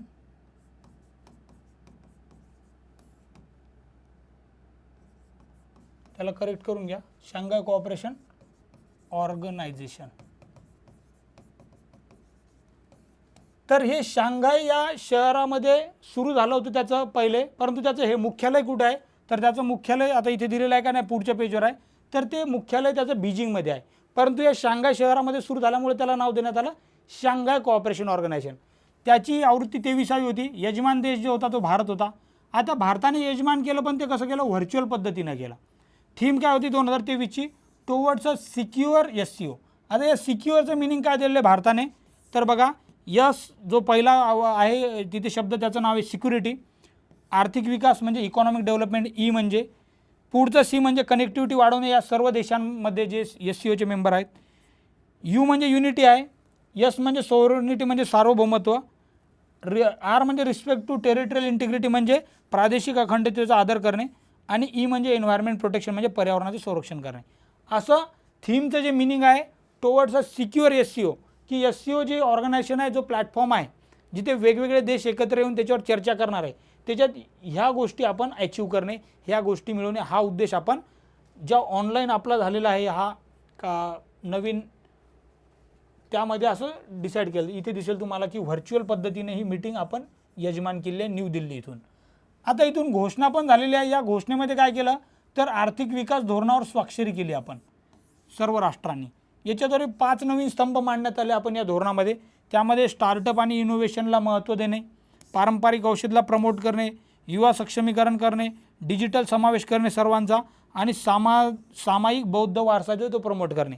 कारण या SCOमध्ये बरेच जे काय आपला वारसा जो आहे तो कॉमन आहे त्याला प्रमोट करण्यामागे पण हा एक महत्त्वाचा स्तंभ मांडण्यात आला, पिलर मांडण्यात आलेला दिसतो. आता SCOबद्दल थोडक्यात माहिती बघूयात. आता इथे तुम्हाला दिसेल की मध्य जे काय आपण आशिया म्हणतो त्याचा भागमधील ज्या सर्व देश आहेत जवळपास ते मध्य आशियामधील देश आपल्याला इथे दिसतील, म्हणजे ज्याला इंग्लिशमध्ये आपण सेंट्रल एशियामधले देश म्हणतो, तर ते देश आहेत इथे. मग यामध्ये सुरुवात जी आहे त्याची स्थापना 15 जून 2001 मध्ये झाली. त्याचं मुख्यालय बीजिंग चीनमध्ये आहे. म्हणजे नाव जरी शांघाय कोऑपरेशन ऑर्गनायझेशन असेल परंतु त्याचं मुख्यालय बीजिंगमध्ये आहे. सदस्य देश 9 आहेत. त्यामध्ये चीन आहे, कझाकिस्तान, किर्गिस्तान, रशिया, ताजिकिस्तान, म्हणजे इतरचे तुम्हाला दिसतील सर्व देश. आणि 2017मध्ये भारत आणि पाकिस्तान यांचा तिथे सामील झाला आहे. म्हणजे 2017च्या आधी आपण त्याचे परमनंट मेंबर नव्हतो. आता इतक्या 2023मध्ये 2 नवीन राष्ट्र उझबेकिस्तान आणि इराण यांना या परिषदेमध्ये सदस्यत्व मिळालं आहे. त्यामुळे मग तुम्हाला दिसेल इथे इराण आणि उझबेकिस्तान यांना पण इथे 2023मध्ये प्रवेश मिळाला. त्यामुळे हे करंटमध्ये आपल्याला विचारू शकतात की शांघाय कोऑपरेशन ऑर्गनायझेशनचं आत्ताची मीटिंग जी झालेली आहे यजमानपद ते भारताकडे होतं. पहिलं स्टेटमेंट बरोबर आहे. दुसरं 2023मध्ये उझबेकिस्तान आणि इराणला सदस्यत्व मिळालं. दोन्ही स्टेटमेंट इथे बरोबर असतील. ही एक राजकीय, आर्थिक आणि लष्करी संस्था आहे ज्याच्यात प्रदेशात शांतता, सुरक्षा आणि स्थिरता राखण्याचं उद्दिष्ट आहे. बाकी मग जगातील मोठी आहे तिथे बरंच आहे. हे एक जनरल माहितीसाठी, त्यावर काही प्रश्न येणार नाही. ते थोडक्यात फक्त आपल्याला एक आयडिया येण्यासाठीच महत्त्वाचं आहे. त्यानंतर महत्त्वाची एक जी ऑगस्ट 2023मध्ये नवीन शिखर परिषद झालेली आहे 15वी ब्रिक्स, त्याचं ठिकाण लक्षात ठेवा जोहान्सबर्ग, दक्षिण आफ्रिका. यानंतरची जी होणार आहे ब्रिक्सची परिषद 2024ची तीही लक्षात आत्ताच ठेवा, ती असणार आहे रशिया येथे. म्हणजे ब्रिक्स ही एक महत्त्वाची संघटना आहे ज्यामध्ये 5 देश आपल्याला दिसतात. बी म्हणजे ब्राझील, आर म्हणजे रशिया, आय म्हणजे इंडिया, सी म्हणजे चायना आणि एस म्हणजे साऊथ आफ्रिका. जे विकसित देश तर नाही आहेत पण विकसनशील आहेत आणि विकसित होण्याच्या मार्गावर आहेत. त्यांच्या अर्थव्यवस्था ह्या खूप चांगल्या प्रकारे वाढत आहेत. इमर्जिंग इकॉनॉमीज असा इंग्लिशमध्ये त्याला शब्द वापरला जातो की त्यांची भरभराट खूप चांगल्या प्रकारे होते. असे जगातील 5 देश जे आहेत त्यांनी एकत्र येऊन हा प्लॅटफॉर्म तयार केला आहे ज्याला मुख्यालय तर कोणतं नाही आहे परंतु त्याच्यावर आर्थिक, राजकीय या सर्व गोष्टींची चर्चा होते. आणि जे आपण विकसनशील देश आहे म्हणजे फक्त 5च देश नाही तर बाकीचे देश यांची पण प्रगती कशी कराल याच्याबद्दल याच्यावर चर्चा होताना दिसते. त्याची सुरुवात जर बघितली आपण तर ते जून 2009 झालेले दिसते, त्यामुळे ही आता 15वी आवृत्ती आहे. परंतु हा कन्सेप्ट जर बघितला आपण तर खूप आधीचा कन्सेप्ट आहे हा. त्याआधी थोडक्यात त्याची आपण प्रोफाईल बघून घेऊया. ब्रिक्सच्या संघटनेमध्ये आता जवळपास जगाची 41.5% लोकसंख्या आहे. जगातील 30% अर्थव्यवस्थेचं उत्पादन या देशातून होते ब्रिक्सच्या, आणि GDP जर बघितला या सर्व देशांचा तर 21 ट्रिलियनपर्यंत म्हणजे जगाचा 23% आहे. आता यामध्ये पंतप्रधान मोदींनी ब्रिक्सचा अर्थ काय सांगितला तर ब्रिक्स म्हणजे ब्रेकिंग बॅरियर, B म्हणजे R म्हणजे रिव्हायटलायझिंग इकॉनॉमी, I म्हणजे इन्स्पायरिंग इनोव्हेशन, C म्हणजे क्रिएटिंग अपॉर्च्युनिटी संधी निर्माण करणे, शेपिंग द फ्युचर भविष्याला आकार देणे म्हणजे यस, असं त्यांनी ब्रिक्सला संबोधलं तिथे करताना, की ब्रिक्स हे फक्त देशांचे नावं नाही आहेत तर त्याला एक वेगळं मिनिंग पण आहे असं नरेंद्र मोदी यांनी तिथे सांगितलेलं आहे. आता एक महत्त्वाची घडामोडीला आपल्याला लक्षात ठेवायची की ब्रिक्सचा आता झालेला विस्तार. आधी आपण बघितलं की 5च देश होते, आता यामध्ये नवीन 6 देशांना एंट्री देण्यात आली. कोणकोणते 6 देश आहेत बघा, सौदी अरेबिया आहे, इजिप्त आहे, युनायटेड अरब इमिरेट्स आहे, अर्जेंटिना आहे, इराण आहे आणि इथिओपिया आहे. हे 3 वरचे जे आहेत ते आपल्याला दिसतील की इजिप्त किंवा हे 4 हे लगेच आपल्याला दिसतील की कुठे देश आहेत, हे पश्चिम आशियात देश आहेत. आणि अर्जेंटिना जे आहे ते कुठं आहे, साऊथ अमेरिकामध्ये, दक्षिण अमेरिकेमध्ये आहे. इथिओपिया जे आहे ते आफ्रिकेमध्ये आहे. ठीक आहे, तर मग आपल्याला इथे लक्षात घेईल की 15व्या ब्रिक्सचा जे अखेरचा दिवस होता तिथे या गटाच्या राष्ट्रप्रमुखांनी अर्जेंटिना याला स्टार करून ठेवा, कारण अर्जेंटिना आत्ता माघार घेतलेल्या सदस्यत्वामधून Egypt, Ethiopia, Iran, Saudi Arabia आणि संयुक्त अरब या 6 देशांचा ब्रिक्समध्ये समावेश करण्याचा निर्णय घेतलेला आहे. या 6 देशांना पूर्णवेळ सदस्यत्व म्हणून सामावून घेण्यात आलं आहे. हे सदस्यत्व आता 1 जानेवारी 2024 पासून अंमलात येईल. या 6 नवीन देशांच्या समावेशामुळे ब्रिक्स गटाची सदस्य संख्या आता 11 इतकी झालेली आहे, अशी न्यूज आहे. आता अजून एक न्यूज आहे की अर्जेंटिनामध्ये नवीन सरकार स्थापन झालं आणि त्यांनी माघार घेण्याचा हे केलेलं आहे. त्यामुळे आत्ता सध्या जर मेंबर बघितलं आपण तर आपण म्हणू शकतो आपण की 11-1 म्हणजे 10 मेंबर्स आहेत तिथे, बरोबर. म्हणजे किती जणांना प्रवेश दिला असा प्रश्न जर आला तर आपण म्हणू शकतो की 6 जणांना दिला. परंतु आत्ता जर मेंबर किती तर आत्ता 10च मेंबर आहेत असं म्हणू शकतो आपण. त्यानंतर न्यू डेव्हलपमेंट बँक हा ब्रिक्सचाच एक भाग आहे, त्यामध्ये पण काही चालू घडामोडींमध्ये गोष्टी आपल्याला माहीत असल्या पाहिजे. या न्यू डेव्हलपमेंट बँक जी आहे ब्रिक्सची त्याचं मुख्यालय जे आहे ते शांघाय चीनमध्ये आहे. आता यामध्ये काय केलं जाते तर ब्रिक्सने काय केलं 2014 2 नवीन इन्स्टिट्यूट, 2 संस्था स्थापन केल्या. एक ही न्यू डेव्हलपमेंट बँक आणि एक कॉन्टिंजन्सी रिझर्व्ह अरेंजमेंट. हा आहे ना एक अरेंजमेंट म्हणजे हा फंड आहे, इमर्जन्सी टाईममध्ये लागणारा फंड. अशा 2 वित्तीय संस्थांची स्थापना केली. या संदर्भात ठराव 2014 पासून स्वाक्षऱ्या केल्या आणि 15 पासून त्याचं कामकाज सुरू झालं. आता रिसेंटली काय झालेलं आहे तर बांगलादेश, संयुक्त अरब इमिरेत दुसरा, उरुग्वे तिसरा आणि चौथा इजिप्त या देशांना या बँकेमध्ये सामील करण्यात आलेलं आहे. ब्रिक्समधले सर्व देश याचे मेंबर आहेत का तर आधी होते, परंतु आता आपल्याला दिसते की तिकडे 10 देश झाले आहेत आणि इथे पण 10 झालेले आहेत. परंतु इथे दिसेल तुम्हाला काही वेगळे देश पण आपल्याला इथे दिसून येतील, जसं की बांगलादेश हा तिकडे ब्रिक्सचा मेंबर नाही आहे परंतु या बँकेचा मेंबर आहे. याच मालिकेत अलीकडे जुलै 2023 अल्जेरियाने पण बँकेत सामील होण्याची औपचारिक विनंती केलेली आहे. त्यामुळे सध्या तर 9 देश आहेत आणि जर का पुढे अल्जेरियाला मेंबरशिप मिळाली तर तो 10वा होऊ शकतो.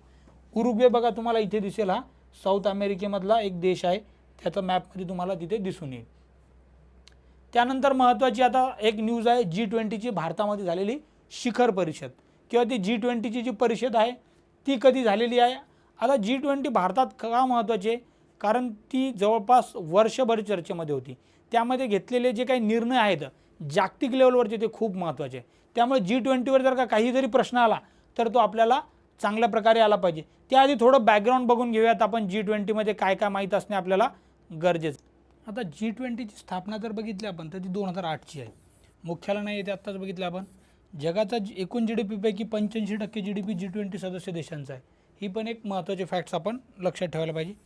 75%हून जास्त जागतिक ट्रेड जो व्यापार होतो तो देश हे करतात आणि 20 सदस्य राष्ट्रांमध्ये जगातील 2/3 लोकसंख्या राहते, म्हणजे 2/3 लोकसंख्या या इथे राहते. आता भारतामध्ये G20 जी झालेली आहे ती झालेली आहे 9 आणि 10 सप्टेंबर 2023 दिल्ली येथे. पण ही परिषद आयोजित करण्याआधी बघा तुम्हाला दिसेल की देशातील 50हून अधिक शहरांमध्ये सुमारे 200 बैठका ऑलरेडी झाल्या होत्या आंतरराष्ट्रीय लेवलवरच्या. म्हणजे पुणे, मुंबई, चेन्नई, बँगलोर, गांधीनगर अशा सर्व मोठ्या मोठ्या शहरांमध्ये, मग ते जम्मू काश्मीर असू द्या किंवा आसाममधील शहर असू द्या, इथे वेगवेगळ्या बैठका G20च्या झाल्या होत्या. मग जिथे शहरीकरण असेल, स्वच्छता असेल, नवीनीकरणीय ऊर्जा असेल, अशा वेगवेगळ्या विषयांवर बैठका झालेल्या आपल्याला दिसतात. आता G20 हे काय आहे, तुम्हाला कन्फ्युजन असेल तर आपल्याला कळलं पाहिजे, हे ग्रुप ऑफ 20 असं मिनिंग आहे त्याचं G20चं. आता हे ग्रुप ऑफ 20चा ग्रुप कोणाचा आहे, तर जगातील ज्या प्रमुख विकसित आणि विकसनशील देश आहेत त्या राष्ट्रांचा गट आहे हा. याची स्थापना 99 मध्ये झाली. आता बघा, तुम्ही आधी बघितलं की इथे एक शब्द बघितला होता बघा तुम्ही, की G20चं जे आहे जे सन 2008 पासून अशी स्थापना दिसते आपल्याला. पण ही कशाची झालेली आहे ते आपण पुढे बघूयात. तर तिथं कॉन्फरन्स परिषदा ज्या झाल्या त्या 2008 पासून झाल्या. तर खरी स्थापना जर बघितली G20 विचारली तर ती तुम्ही 1999च म्हणायला पाहिजे. पण 99 मध्ये काय झालं होतं, तर बघा, सुरुवातीला केवळ देशांचे अर्थमंत्री आणि तिथले केंद्रीय बँका, म्हणजे आपल्या इथं जशी RBI आहे तशाच्या वेगवेगळ्या देशांचे केंद्रीय बँकांचे गव्हर्नर आहेत, ते आर्थिक प्रश्नांवर चर्चा करायला सुरुवात केली त्यांनी 99 पासून. परंतु ह्या ज्या परिषदा झाल्या, शिखर परिषदा, त्या सर्वप्रथम कधी झाल्या, तर 2008 मध्ये जे आर्थिक संकट आलं होतं, देशांचे राष्ट्रप्रमुख दरवर्षातून एकदा G20 लीडर समिट म्हणून जे राष्ट्रप्रमुखांच्या ज्या परिषदा आहेत त्या सुरू झाल्या 2008 पासून. मग ज्या परिषदा आहेत लीडर समिट, की त्या देशाचे राष्ट्रप्रमुख लीडर्स येणार आणि त्यांची जी सुरू झालेली आहे परिषद, ती समिट झाली 2008 पासून सुरू. स्थापना 1999 हे मोर करेक्ट असेल, आणि परिषदा ज्या आहेत ते 2008 पासून सुरू झाल्या आहेत. आता यामध्ये 20 कोणत्या कंट्री आहेत आपण बघितले ते, की प्रमुख विकसित आणि विकसनशील, म्हणजे देश जगामधील जे काही 20 टॉपचे देश आहेत, 19-20, ते त्यांचे सदस्य असणार आहेत. त्यांची लिस्ट इथे थोडक्यात तुम्ही बघू शकता, की तिथे दिसेल तुम्हाला ऑस्ट्रेलिया, अर्जेंटिना, ब्राझील, कॅनडा, चीन, फ्रान्स, जर्मनी, त्यानंतर इंडोनेशिया, भारत, इटली, जपान, असे वेगवेगळ्या खंडामधले जे काही आर्थिकदृष्ट्या सक्षम देश आहेत, ते विकसित असतील किंवा विकसनशील असतील, पण टॉप 20मध्ये आहेत ते आहेत. इथे 20वा तुम्हाला दिसेल युरोपियन युनियन आहे. इथे बघा तुम्हाला दिसेल युरोपियन युनियन, म्हणजे 19 देश आहेत आणि एक जी आहे ती युरोपियन युनियन ही संघटना आहे, असं लक्षात ठेवणे गरजेचं आहे. आता हे तर सदस्य देश आहेतच तिथे, पण त्याबरोबरच आपल्याला दिसेल, एक मिनिट, थोडासा टेक्निकल एरर आहे इथे, क्लॅरिटीमध्ये थोडंसं क्लिअर करून घेऊयात आपण. ठीक आहे. तर यामध्ये तुम्हाला काय दिसेल आता, तर हे सदस्य देश तर आहेतच तिथे, परंतु त्याबरोबरच ज्या काही इंटरनॅशनल लेवलच्या काही संस्था आहेत, मग संयुक्त राष्ट्र असेल, जागतिक आरोग्य संघटना असेल, IMF म्हणजे आंतरराष्ट्रीय नाणेनिधी, वर्ल्ड बँक, अशा संघटनांचे प्रमुख पण तिथे पाहुणे म्हणून या शिखर परिषदेत सहभागी होतात. म्हणजे याचं महत्त्व किती आहे, तर टॉपचे देश तर आहेतच, परंतु ज्या काही टॉपच्या इन्स्टिट्यूट आहेत, टॉपच्या संघटना आहेत जागतिक लेवलवरच्या, त्याचे पण पाहुणे म्हणून इथे हजर राहतात. आता भारताची G20 झालेली आहे त्याच्याबद्दल पूर्व परीक्षेला तुम्हाला डिटेलमध्ये माहिती असली पाहिजे. MPSCला जर MCQ आला तर ही सर्व माहिती पाहिजे. कालावधी आणि आवृत्ती बघा, 18वी आवृत्ती आहे. कालावधी 9-10 सप्टेंबरला झाला. ठिकाण जे झालं नवी दिल्लीतील, त्याला नाव दिलं होतं भारत मंडपन. थीम काय होती, वसुदैव कुटुंबकम, ज्याला इंग्रजीमध्ये one earth, one family, one future म्हणतो आपण. आता बैठकींसाठी लोगो जो होता ते भारताने कमळ आणि पृथ्वीचा समावेश असलेला एक लोगो तयार केला होता, जो इथे तुम्हाला दिसेल, की G20 नावातच तुम्हाला कमळ दिसेल, असं त्याच्यात पृथ्वी दिसेल, असा लोगो आहे. खाली भारत 2023 असं नाव आहे, आणि खाली जी थीम आहे वसुदैव कुटुंबकम, one earth, one family, one future. यावर प्रश्न आला तर आपल्याला इझिली सॉल्व्ह झाला पाहिजे, ते लक्षात ठेवा तुम्ही. या लोगोच्या बाजूला भारत असं नाव आहे. थीम जी बघितली आपण आत्ताच बघितली वसुदैव कुटुंबकम आहे. हे जे वसुदैव कुटुंबकम आहे कुठून घेतलेलं आहे, तर उपनिषदाचे वेगवेगळे जे बुक्स आहेत त्यामधलं महाउपनिषद हे जे बुक आहे, पुस्तक आहे, त्यामधून ही थीम सिलेक्ट केली आपण, वसुदैव कुटुंबकम. तर यावर प्रश्न आला तर आपल्याला तो समजला पाहिजे. आता याच्यात अजून एक गोष्ट लक्षात करून घ्या, की विविधतेचा सन्मान करून जगाला एकत्र आणण्याचा उद्देश आहे याच्यात. तर ते लोगोमधून हे कसं दिसते, कमळाच्या ज्या 7 पाकळ्या आहेत त्या 7 पाकळ्या जगातील 7 खंडाचं प्रतीक आहेत. म्हणजे इथे बघा 1, 2, 3, 4, 5, 6, 7 हे 7 खंडांना रिप्रेझेंट करते, असं याचं म्हणणं आहे. त्यामुळे असा लोगो आपण सिलेक्ट केलेला, असं पंतप्रधान नरेंद्र मोदी यांनी त्यांच्या भाषणामध्ये सांगितलं होतं. आता या G20 समिट झाल्यानंतर काय काय त्याच्यामधून निष्कर्ष निघाले, काय आउटकम्स निघाले, त्यामध्ये सर्वात महत्त्वाचा आउटकम काय होता, तर भारत मध्य पूर्व युरोप इकॉनॉमिक कॉरिडॉर, म्हणजे भारतातून सुरू होणारा एक इकॉनॉमिक म्हणजे काय आर्थिक कॉरिडॉर असेल जिथून व्यापार होणार आहे. त्याच्यात मग भारतापासून सुरू होऊन मध्य पूर्व, ज्याला आपण बघितलं की मिडल ईस्ट म्हणतो, त्यालाच आपण काय म्हणतो, पश्चिम आशिया. म्हणजे तुम्हाला इथे शब्द दिसेल बघा, पश्चिम आशिया. या तिन्हीचंही मिनिंग सेमच आहे. बरोबर, फक्त शब्द वेगवेगळे वापरले जातात आंतरराष्ट्रीय संबंधामध्ये. त्यांचं इकॉनॉमिक कॉरिडॉर आपण आपल्या काय म्हणू आपण की घोषित करण्यात आलेला, आपल्याकडून तो इनिशिएटिव्ह घेण्यात आला आहे. याच्यात सहभागी देश जर बघितले भारतपासून तर अमेरिकेपर्यंत सगळे देश आहेत तिथे. म्हणजे मॅपमध्ये तुम्हाला दिसेल बघा, इंडियापासून सुरू झालं की गल्फ कंट्री जे आहेत, UAE आत्ताच बघितले आपण, सौदी असेल, जॉर्डन असेल, तिथून युरोपमधलं ग्रीस, इस्रायल सारखे हे सर्व देश त्याचे भागीदार आहेत. युरोपियन महासंघ पण त्याचा भागीदार आहे. याचे भागीदार हे विचारणार नाहीत, फक्त तो कधी झाला घोषित, कोण केला इनिशिएटिव्ह ते विचारू शकतात. आत्ताच आपण बघितलं होतं की चीनचा जो बेल्ट अँड रोड इनिशिएटिव्ह आहे त्याला समर्थ पर्याय, त्याला एक ऑल्टरनेटिव्ह म्हणून याकडे पाहिलं जात आहे. कारण चीनचा जो आर्थिक कॉरिडॉर आहे त्यामधून बऱ्याच देशांना कर्जबाजारी बनवण्यात आलेलं आहे. त्यामुळे चीनचा फायदा झाला, बाकीच्यांचं नुकसान झालं आहे. परंतु जो IMEC आहे शॉर्ट फॉर्म याला IMEC म्हणतात, India Middle East Economic Corridor, IMEC सी इथे घ्या. बरोबर, तर या कॉरिडॉरमध्ये काय होणार आहे, सहभागी देशातील दळणवळण, पायाभूत सुविधा, सहकार्याच्या दृष्टीने G20 परिषदेतील सदस्य देशांनी भारत मध्य पूर्व युरोपियन इकॉनॉमिक कॉरिडॉर स्थापनेसाठी सामंजस्य करारावर स्वाक्षरी केली. कारण सर्वांना माहिती होतं की चीनला काहीतरी सक्षम पर्याय देता येते. त्यामुळे आता इथे मॅपमध्ये दिसेल तुम्हाला, मुंबईतून असा समुद्री मार्गे हा सुरू होतो, नंतर रेल्वेचं जाळं आहे इथे, आणि पुन्हा समुद्री मार्गे जाऊन असा ग्रीस म्हणजे युरोपला जोडणारा आहे तो India Middle east Europe economic corridor. या प्रकल्पामध्ये अरबी द्वीपकल्पातून रेल्वे मार्गाने केला जाईल. नंतर या प्रस्तावित मार्गिकेचा दोन्ही टोकांना भारत आणि युरोपमधील सागरी मार्गाने जोडण्याची योजना आहे. विदा म्हणजे डेटा ते तेल, वायू ते माल वाहतूक, ही मार्गिका महत्त्वाची ठरेल. म्हणजे वेगवेगळे जे काय व्यापार दळणवळणासाठी लागणाऱ्या गोष्टी आहे त्या सर्व गोष्टी या दळणवळणाच्या मार्गातून, या मार्गिकेतून शक्य होणार आहेत. त्यानंतर दुसरा महत्त्वाचा इनिशिएटिव्ह जो आहे भारताने घेतलेला तो म्हणजे जैव इंधन आघाडी, ग्लोबल बायोफ्युएल अलायन्स. फ्युएल म्हणलं की आपल्या पुढे पेट्रोल डिझेल येते, तर पेट्रोल डिझेलला अल्टरनेटिव्ह काहीतरी असला पाहिजे जो पर्यावरणाची हानी करणार नाही. कारण आपल्याला माहिती आहे पेट्रोल डिझेलच्या जाळण्यामधून जे प्रदूषण होते, जे हवामान बदल होतात, त्याला सक्षम पर्याय पाहिजे. त्याला आपण जे म्हणतो रिन्युएबल एनर्जी, ज्याला ग्रीन एनर्जी असंही म्हणतो, त्यामध्ये एक पर्याय म्हणजे बायोफ्युएल आहे. तर त्याच्यासाठी आपण एक आघाडी स्थापण्याचा निर्णय घेतलेला आहे. G20 परिषदेत भारताने आघाडी स्थापन केल्याची घोषणा केली आणि जगभरात पेट्रोलमध्ये इथेनॉल मिसळण्याचे प्रमाण 20% नेण्याचा या उपक्रमाचा सहभागी होणाऱ्यांना आव्हान करण्यात आलेलं आहे. कितीपर्यंत? 20% इथेनॉल ब्लेंडिंग असं इंग्लिशमध्ये म्हणतात. म्हणजे 20% इथेनॉल मिश्रित पेट्रोल असणार आहे ते. ही भारताच्या नेतृत्वाखालील उपक्रम आहे ज्याचा उद्देश जैव इंधनाच्या अवलंबनाला प्रोत्साहन देण्यासाठी सरकार, आंतरराष्ट्रीय संस्था आणि उद्योग यांची युती विकसित करणे आहे. हा उपक्रम जैव इंधनाचा ऊर्जा संक्रमणाचा मुख्य घटक म्हणून स्थान देण्यात आलेला आहे. रोजगार निर्मिती आणि आर्थिक वाढीसाठी योगदान देणं. आता रोजगार निर्मिती काय होणार, नवीन उद्योग येणार. कारण तुम्हाला जर का काही नवीन प्रोडक्ट बनवायचं तर तिथे इंडस्ट्री लागणार, इंडस्ट्रीला तिथे रोजगार होणार आणि इंडस्ट्रीन रोजगार आला तर आर्थिक वाढ होणारच आहे. तो पण त्यामागचं एक उद्दिष्ट आहे. यामध्ये भारत, अमेरिका, ब्राझीलपासून वेगवेगळे 9 देश आहेत त्यांची युती आहे आणि 19 देश आणि 12 आंतरराष्ट्रीय संस्थांनी याआधी सामील होण्यासाठी सहमती पण दर्शवली आहे. म्हणजे जागतिक लेवलवर एक महत्त्वाचा आपण घेतलेला एक इनिशिएटिव्ह आहे, आपण घेतलेला एक उपक्रम आहे. नेतृत्व तिथे भारताचं आहे जागतिक लेवलवर. आता जी G20ची परिषद झाली त्याच्या शेवटच्या दिवशी एक जाहीरनामा डिक्लेअर झाला. या बैठकीच्या दुसऱ्या सत्रामध्ये झालेला आहे तो. त्याच्यावर सर्व देशांची सहमती झाली. आता यामध्ये काय झालं की बरेच वादाचे प्रश्न होते. त्यामध्ये वादाचे प्रश्न म्हणजे काय, तर रशिया युक्रेन युद्ध सुरू होतं. काही देश युक्रेनला पाठिंबा देणारे, काही रशियाला पाठिंबा देणार होते. मग आता असे वादाचे मुद्दे होते. ते वादाच्या मुद्द्यांवर सहमती करण्याचं, बॅलन्स करण्याचं काम भारताने केलेलं आहे. आणि असं एकमत घडवून आणण्याचं अवघड राजनैतिक जे आहे मुत्सद्देगिरी, ते भारताने यशस्वी ठरली आहे.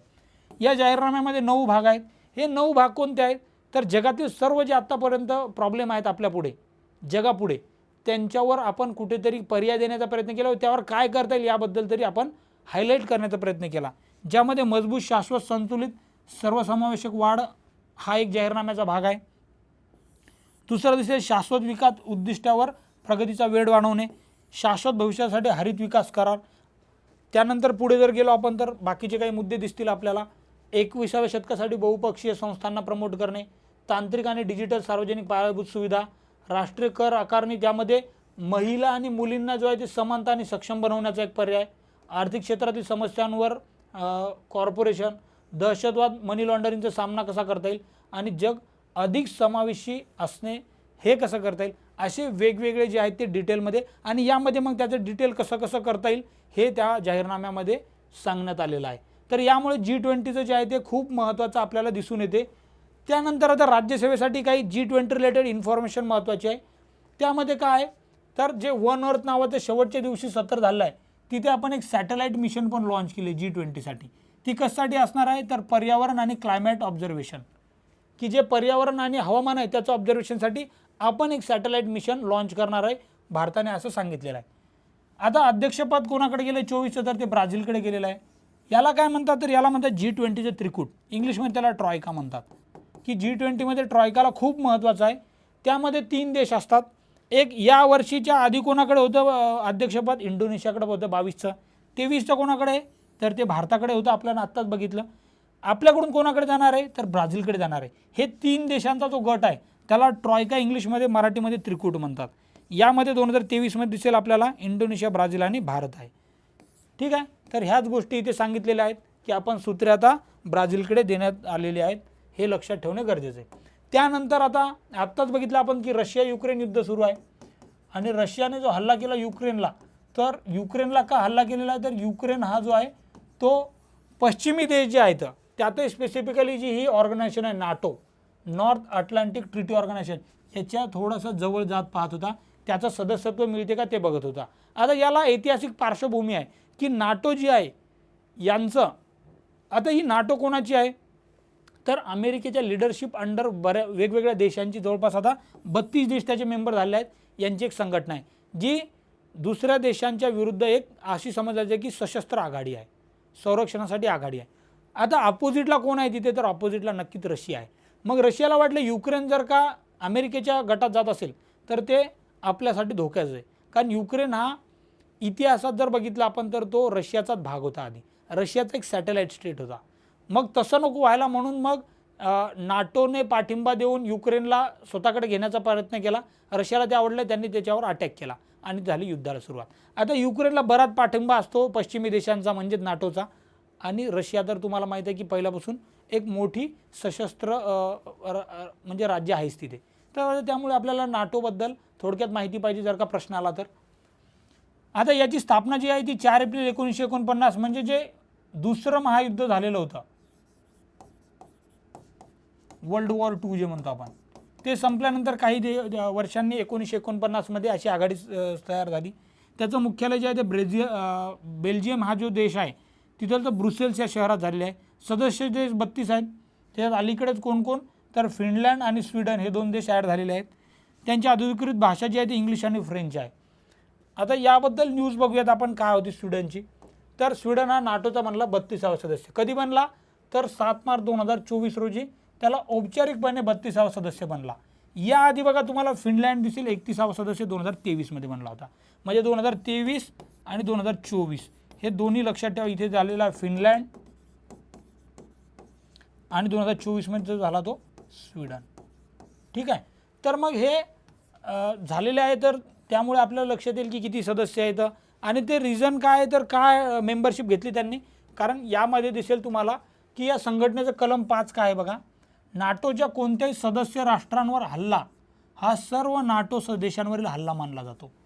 म्हणजे तुम्हाला एकदा मेंबरशिप मिळाली, जर तुमच्या देशांवर हल्ला झाला तर ते 32च्या 32 देश आहे समजतील की आमच्या सर्वांवर हल्ला झाला, आम्ही पण युद्ध करणार. म्हणजे तुम्हाला पाठिंबा किती मोठा मिळणार ते. त्यामुळे नाटोचं सदस्यत्व स्वीडन वगैरे या छोट्या देशांनी घेतलं की पुढे चालून जर आपल्यावर कोणी हल्ला करत असेल तर आपल्याला मग या कलम 5 नुसार इतकी सारखी पॉवर मिळून जाते तिथे.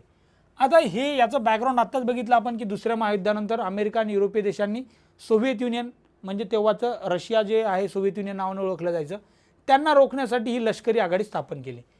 नाटो देश आणि तेथील लोकांचे संरक्षण करणे त्यांची जबाबदारी आहे. हे कलम आत्तापर्यंत जे आहे कलम 5 ते एकदाच जे 9/11 झालं होतं, 9/11चा हल्ला दहशतवादी, तेव्हाच लागू करण्यात आलं होतं. आता याला प्रत्युत्तर म्हणून एक वॉर्सा करार सोव्हिएत युनियनने 1955मध्ये स्थापला होता. त्यामध्ये पण बरेच राष्ट्र होते जे नाटोसारखाच एक त्या रशिया पुरस्कृत गट होता. तर वॉर्सा करार पण आपल्याला थोडक्यात एक माहीत असलं पाहिजे. आत्ताच झालेली जुलै 2023मध्ये नाटो शिखर परिषद आहे, त्यामध्ये मग जनरल मुद्दे हे झाले. त्यामध्ये हा मुद्दा महत्त्वाचा आहे, युक्रेनला नाटोच्या जवळ आणण्याची सहमती दर्शवली त्याच्यात. म्हणजे कळेल का तुम्हाला, बाकीचे तर मुद्दे आपल्याला कळणार, संरक्षणावर खर्च करा, जगभरातील भागीदारी दृढ करा. परंतु सर्वात महत्त्वाचा मुद्दा होता की चीन आणि त्यातही रशिया यांचं जे काही प्रॉब्लेम आहे तो सॉल्व्ह करणं. त्यात युक्रेनमध्ये जे युद्ध चाललेलं आहे तिथे रशियाविरुद्ध युक्रेनला पाठिंबा देणे हा नाटोच्या शिखर परिषदेतील महत्त्वाचा मुद्दा होता. नेक्स्ट महत्त्वाची दिसते आता 20वी जी आसियान भारत शिखर परिषद झाली ती महत्त्वाची. कुठे झाली? जकार्ता इंडोनेशिया इथे झाली. किती होती? 20वी होती. आता यामध्ये थोडक्यात लक्षात घ्या की आपल्याला परीक्षेला काय येऊ शकते, तर थीम आसियान मॅटर्स वाढीचा केंद्रबिंदू असं नाव होतं त्या थीमचं. ASEAN matters epicentre of growth असं इंग्लिशमध्ये त्याला म्हणतात. आसियानचा लॉंग फॉर्म काय? Association of south east Asian nation, म्हणजे आग्नेय आशियातील देश. आसियान ही आग्नेय आशियामधील 10 स्वतंत्र देशांची एक भू राजकीय व आर्थिक संघटना आहे. किती देश आहेत? तर 10 देश आहे, लक्षात ठेवायचं आहे. आसियानची स्थापना जी आहे ती बँकॉकमध्ये झाली होती. तिथलं जे घोषणापत्र होतं बँकॉक घोषणापत्र त्यानुसार 1967 मध्ये 8 ऑगस्टला झाली होती. संस्थापक सदस्य जे ते 5 देश होते. एक इंडोनेशिया, दुसरं मलेशिया, तिसरं फिलिपाईन, चौथं सिंगापूर आणि 5वं थायलंड. राज्यसेवा मुख्यालय यावर बऱ्याचदा प्रश्न आलेले आहेत. पूर्वला आत्तापर्यंत आलेला नाही, कधी जर आला तर आपल्याला लक्षात असलं पाहिजे की 5 संस्थापक सदस्य आहेत. बँकॉक घोषणापत्र, 67ची स्थापना, 10 देश आहेत आत्तापर्यंत आणि भारत आणि त्यांची 20वी अशी परिषद झालेली आहे. त्यांचं मुख्यालय बघितलं आपण जकार्ता. त्यांचं बोधवाक्य जे आहे ते one vision, one identity, one community.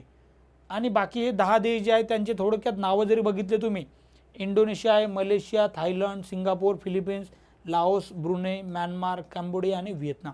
मॅपमध्ये दिसेल आग्नेय आशियामधील हे 10 देश त्याचे मेंबर्स आहेत. यामध्ये अजून एक लक्षात ठेवायचे आपल्याला की आसियान भारत जो आहे मुक्त व्यापार करार हा त्वरित आढावा घेण्याचं आव्हान पंतप्रधान नरेंद्र मोदी यांनी इथे केलेलं आहे. ज्यामुळे जे काय वेगवेगळ्या क्षेत्रामधलं सहकार्य आहे त्यामध्ये मग जी काय आहे ती सुरक्षितता असेल, शाश्वत ब्लू इकॉनॉमी असेल, कनेक्टिव्हिटी वाढेल, इनोव्हेशन, इको टुरिझम यावर लक्ष केंद्रित करता येईल असं म्हणलेलं आहे. त्यानंतर एक वाक्य पंतप्रधान म्हणले होते आपले की ASEAN central pillar of India's act east policy, म्हणजे जे आपलं फॉरेन पॉलिसी आहे, परराष्ट्र धोरण आहे, त्यामध्ये पूर्वेकडील देशासाठी एक धोरण आहे ॲक्ट ईस्ट पॉलिसी. त्याचा एक मध्यवर्ती पिलर, मध्यवर्ती स्तंभ म्हणजे आसियान देश आहेत असं नरेंद्र मोदींनी महत्त्व अधोरेखित करताना तिथे म्हणलेलं आहे. त्यानंतर एक आसियान प्लस 6चा गट आहे. त्यामध्ये 6 राष्ट्र कोणते आहेत ते लक्षात ठेवा. इथे तुम्हाला दिसतील बघा, चीन, जापान, दक्षिण कोरिया, न्यूझीलंड, ऑस्ट्रेलियासह भारत यामध्ये आहे. इथे काय केलं जाते तर जागतिक आणि प्रादेशिक मुद्द्यांवर संवाद, सहकार्य आणि सहकार्यासाठी एक व्यासपीठ प्रदान करते. यामधले 6 देश तुम्हाला दिसतील बघा की जे 10 देश तर आहेतच जिथे आसियानचे, त्याबरोबर 6 कोणते आहेत तर आशियामधले 6 देश आहेत ज्यामध्ये south Korea, Japan, China, Australia, India आणि न्यूझीलंड असे देश आहेत. पुढे आता दिसेल तुम्हाला एक महत्त्वाची समिट झालेली G7 समिट. तर आता ही G7 काय तर ग्रुप ऑफ 7, म्हणजे 7 इथे देश आहेत. कोणते 7 देश आहेत तर ते आपण बघूयात, पण त्याआधी बघूयात की ती कुठे झाली. ती कुठे झाली? जापानमधील हिरोशिमा हे जे शहर आहे ज्याच्यावर अणुबॉम्ब हल्ला पण झाला होता, तिथे 49वी वार्षिक शिखर परिषद झाली. या परिषदेचे यजमानपद जापानकडे होते, त्यामुळे ती हिरोशिमाला झालं. मे 2023 मध्ये पार पडली. आता ही का लक्षात ठेवायची आपण, कारण जापानच्या पंतप्रधानांनी निमंत्रण दिलं आपल्या पंतप्रधानांना आणि आपण हजेरी लावली. या G7चा आपण मेंबर नाही आहे. तिथे 7 जी ॲडव्हान्स इंडस्ट्रीलाइज, जिथे खूप औद्योगिकीकरण झालं होतं 50च्या दशकापासूनच, ती राष्ट्र याचे मेंबर आहेत आणि तिथे आपल्याला निमंत्रण दिलं आणि आपण तिथे गेलो, त्यामुळे ती महत्त्वाची आहे. तर नरेंद्र मोदी यांनी जापानमधील हिरोशिमा इथे महात्मा गांधीजींचा अर्धपुतळ्याचं अनावरण पण केलं. रामवनजी सुतार यांनी हा 22 इंचचा कांस्य धातूमध्ये बनवलेला पुतळा होता. आता या G7 बद्दल माहिती बघूयात. 73 मध्ये जे काही तेलाचं क्रायसिस आलं होतं त्यामुळे आर्थिक संकटात जग सापडलं होतं आणि जे काही मग तेव्हाची 7 मोठी राष्ट्र होती, विकसित देश होती, त्यांनी 1997 मध्ये 1973 मध्ये स्थापना केली. 97 मध्ये रशियाला पण त्यामध्ये एक मेंबर म्हणून ॲड करण्यात आलं. परंतु G8 नावाने येणारा ग्रुप 2014 मध्ये जे रशियाला त्यामधून बाहेर काढलं तेव्हा पुन्हा G7 बनला. तर 2014 मध्ये क्रिमियाचं जे युद्ध झालं तेव्हा रशियाला त्यामधून बाहेर काढण्यात आलं. त्यामुळे आता G7 मध्ये Canada, France, Germany, Italy, Japan, UK आणि युनायटेड स्टेट्स ऑफ अमेरिका हेच 7 राष्ट्र आहेत जी औद्योगिकदृष्ट्या एकदम प्रगत राष्ट्र आहेत असं आपण त्यांना म्हणू शकतो. त्यानंतर या मॅपमध्ये थोडक्यात तुम्हाला दिसेल बघा G7 मधले देश जे ॲडव्हान्स इंडस्ट्रियलाइज, एकदम प्रगत इंडस्ट्रियलाइज देश आहे. G8 जेव्हा होते तेव्हा रशिया होते त्यामध्ये. G20 जर बघितलं तर मग यामध्ये भारतासारखे जे काही विकसनशील देश आहेत ते ॲड होतात आणि G20 त्याचं बनून जाते. ठीक आहे, त्यामुळे असं थोडक्यात मॅपमध्ये तुम्हाला लक्षात येऊन नाही.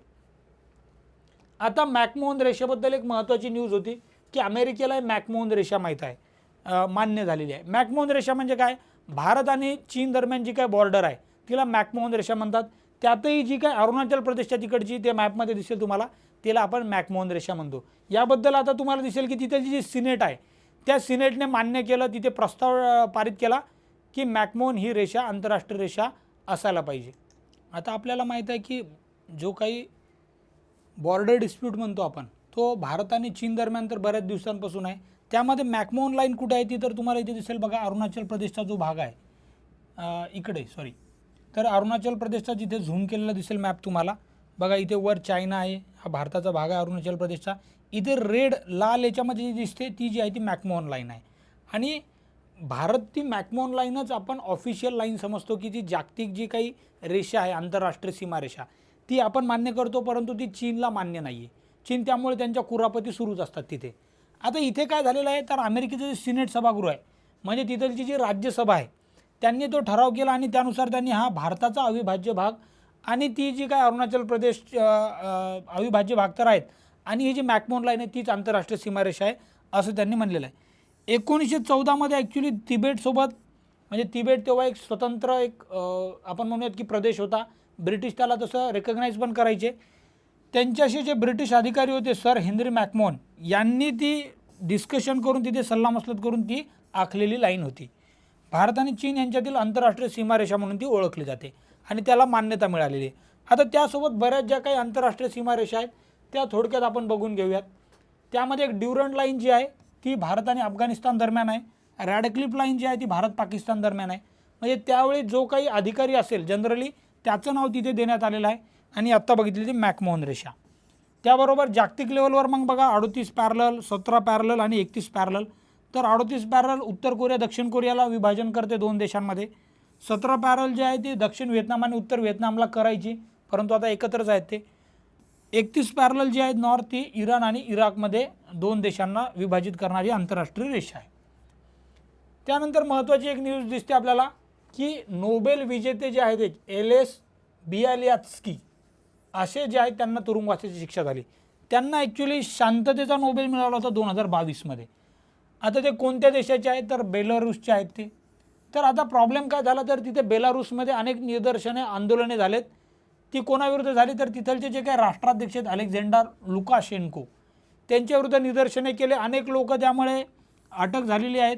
मग त्यांना बाहेर काढण्यासाठी वकिलांना जी फी देतात ती फी जमा करण्यासाठी त्यांनी परदेशातून मदत घेतली असा यांच्यावर आरोप ठेवण्यात आलेला आहे बियालिएत्स्की यांच्यावर. आणि त्यांना मग तिथलच्या न्यायालयाने तिथे तुरुंगाची 10 वर्षांसाठी शिक्षा देण्यात आलेली आहे. त्यामुळे एखाद्या नोबेल विजेत्या इतक्या मोठ्या व्यक्तीला 10 वर्षांची शिक्षा झाली आहे. त्यामुळे ते बरेच चर्चेत होते. त्याची न्यूज पण तुम्हाला दिसेल बघा BBC मध्ये आलेली की Ales Bialiatski Nobel prize winning activities sentence to 10 years in jail असं आपल्याला कव्हर केलेलं दिसेल आणि 10 वर्ष त्यांना शिक्षा सुनली. त्यामुळे मग लक्षात ठेवा की ही व्यक्ती नोबेल प्राइज विनर आहे. त्याबरोबरच आपलं शेजारील राष्ट्र जे आहे तिथेल एक नोबेल प्राइज विजेते डॉक्टर युनिस जे आहेत त्यांनाही तुरुंगवास झालेला आहे. ते आता बांगलादेशचा त्यांनाही कधी मिळाला होता तर थोडक्यात त्यांची माहिती बघूयात आपण. ते 83 वर्षाचे आहेत. ग्रामीण टेलिकॉमचे अध्यक्ष आहेत तिथलच्या त्या बांगलादेशच्या. ग्रामीण बँकेच्या माध्यमातून गरिबी निर्मूलन मोहीम राबवल्याबद्दल त्यांना 2006मध्ये शांततेचा नोबेल देण्यात आलेला होता त्यांना. आता यामध्ये दिसेल तुम्हाला तिथे त्यांच्यावर काय झालेलं तर भ्रष्टाचाराचा आरोप झाला होता त्यांना. अर्थतज्ञाचा ॲक्च्युली त्यांना नोबेल अर्थशास्त्रामधला मिळाला होता, हे लक्षात घ्या. ते अर्थतज्ञ डॉक्टर मोहम्मद युनूस जे आहेत त्यांच्यासोबत 3 जे पदाधिकारी आहेत त्या कामगार कायद्यांचा भंग केल्याचं सिद्ध झाल्यानं त्यांना 6 महिन्याची शिक्षा झाली. सध्या ते साध्या तुरुंगवासाची शिक्षा न्यायाधीशांना त्यांना सुनावलेली आहे. आता इतक्या मोठ्या पदावरची व्यक्ती आणि त्यांनाही नोबेल मिळालं आहे, जगातील सर्वात प्रतिष्ठित पुरस्कार. त्यांना जर का जेल होते तर ती न्यूज आपल्याला माहीत असली पाहिजे. ते ॲटलिस्ट कोणत्या देशाचे आहेत ते तरी माहीत असलं पाहिजे. जसं की आपण बघितलं की हे जे बियालिएत्स्की आहेत ते कोणत्या देशाचे आहेत तर बेलारूस देशाचे आहेत. आणि हे जे डॉक्टर युनिस जे आहेत ते आपल्याला माहिती आहे बांगलादेशचे आहेत. त्यानंतर नेक्स्ट एक महत्त्वाची न्यूज आहे पंतप्रधान मोदींचा फ्रान्स दौरा. आता दौरे तर भरपूर होत राहतात पंतप्रधानांचे, परंतु काहीच महत्त्वाचे असतात. ते कोणते महत्त्वाचे आहेत तर ते किती इम्पॉर्टंट दौरे आहेत त्याच्यावरून ठरते ते. आता हा काय इम्पॉर्टंट आहे ते तुम्हाला कळेल बघा की भारत आणि फ्रान्समधील धोरणात्मक भागीदारीला 25 वर्षे पूर्ण तर होणारच आहेत. त्याबरोबरच फ्रान्सचे राष्ट्रपती यांनी मोदींना बोलावलं, परंतु 14 जुलैला तिथे जो फ्रान्सचा वार्षिक बॅस्टिल डे असतो. आता त्यांचा बॅस्टिल डे म्हणजे काय, तर त्यांचा स्वातंत्र्य दिन आहे. जसा आपला 15 ऑगस्ट आहे तसा त्यांचा 14 जुलै आहे. ठीक आहे. तर त्या दिवशी एखादे प्रमुख पाहुणा जर उपस्थित असेल, त्यांना जर निमंत्रण दिलं असेल तर ते खूप महत्त्वाचं असते. 2009 मध्ये याआधी आपले जे पंतप्रधान तेव्हाचे होते मनमोहन सिंग यांना आमंत्रण होतं. नरेंद्र मोदी जे आहेत ते दुसरे भारतीय पंतप्रधान ठरणार आहे, जे बॅस्टिल डेला तिथला जो परेड होतो तिथे ते हजर राहणार आहेत. आता यामध्ये काय काय निर्णय झालेले आहेत. त्या दिवशी नरेंद्र मोदींनी तिथे उपस्थिती दर्शवली, फ्रान्सचा दौरा केला.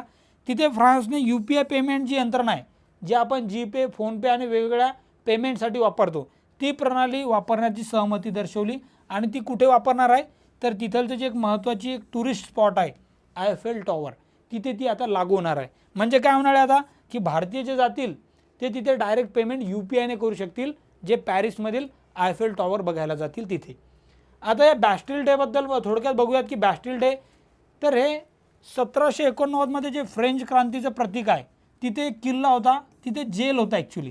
तिथे बरेच क्रांतिकारकांना ठरवायचे, डांबून ठेवायचे तिथे. मग तिथे काय झालं, तर त्या बॅस्टिल डेला काय झालं, तर 14 जुलैला फ्रान्सच्या वार्षिक डे जे परेडमध्ये भारताचे तिन्ही, तर इथे थोडक्यात आता आलेलं नाही आहे, त्या दिवशी काय झालं, तर त्याचा पाडाव झाला होता. ते तुरुंग होतं, ते एका जुलूमशाहीचं प्रतीक होतं, त्याचा पाडाव करण्यात आला 14 जुलैला. त्यामुळे मग तेव्हापासून बॅस्टिल डे म्हणजे एक स्वातंत्र्य दिन म्हणून तिथे साजरा करण्यात येतो.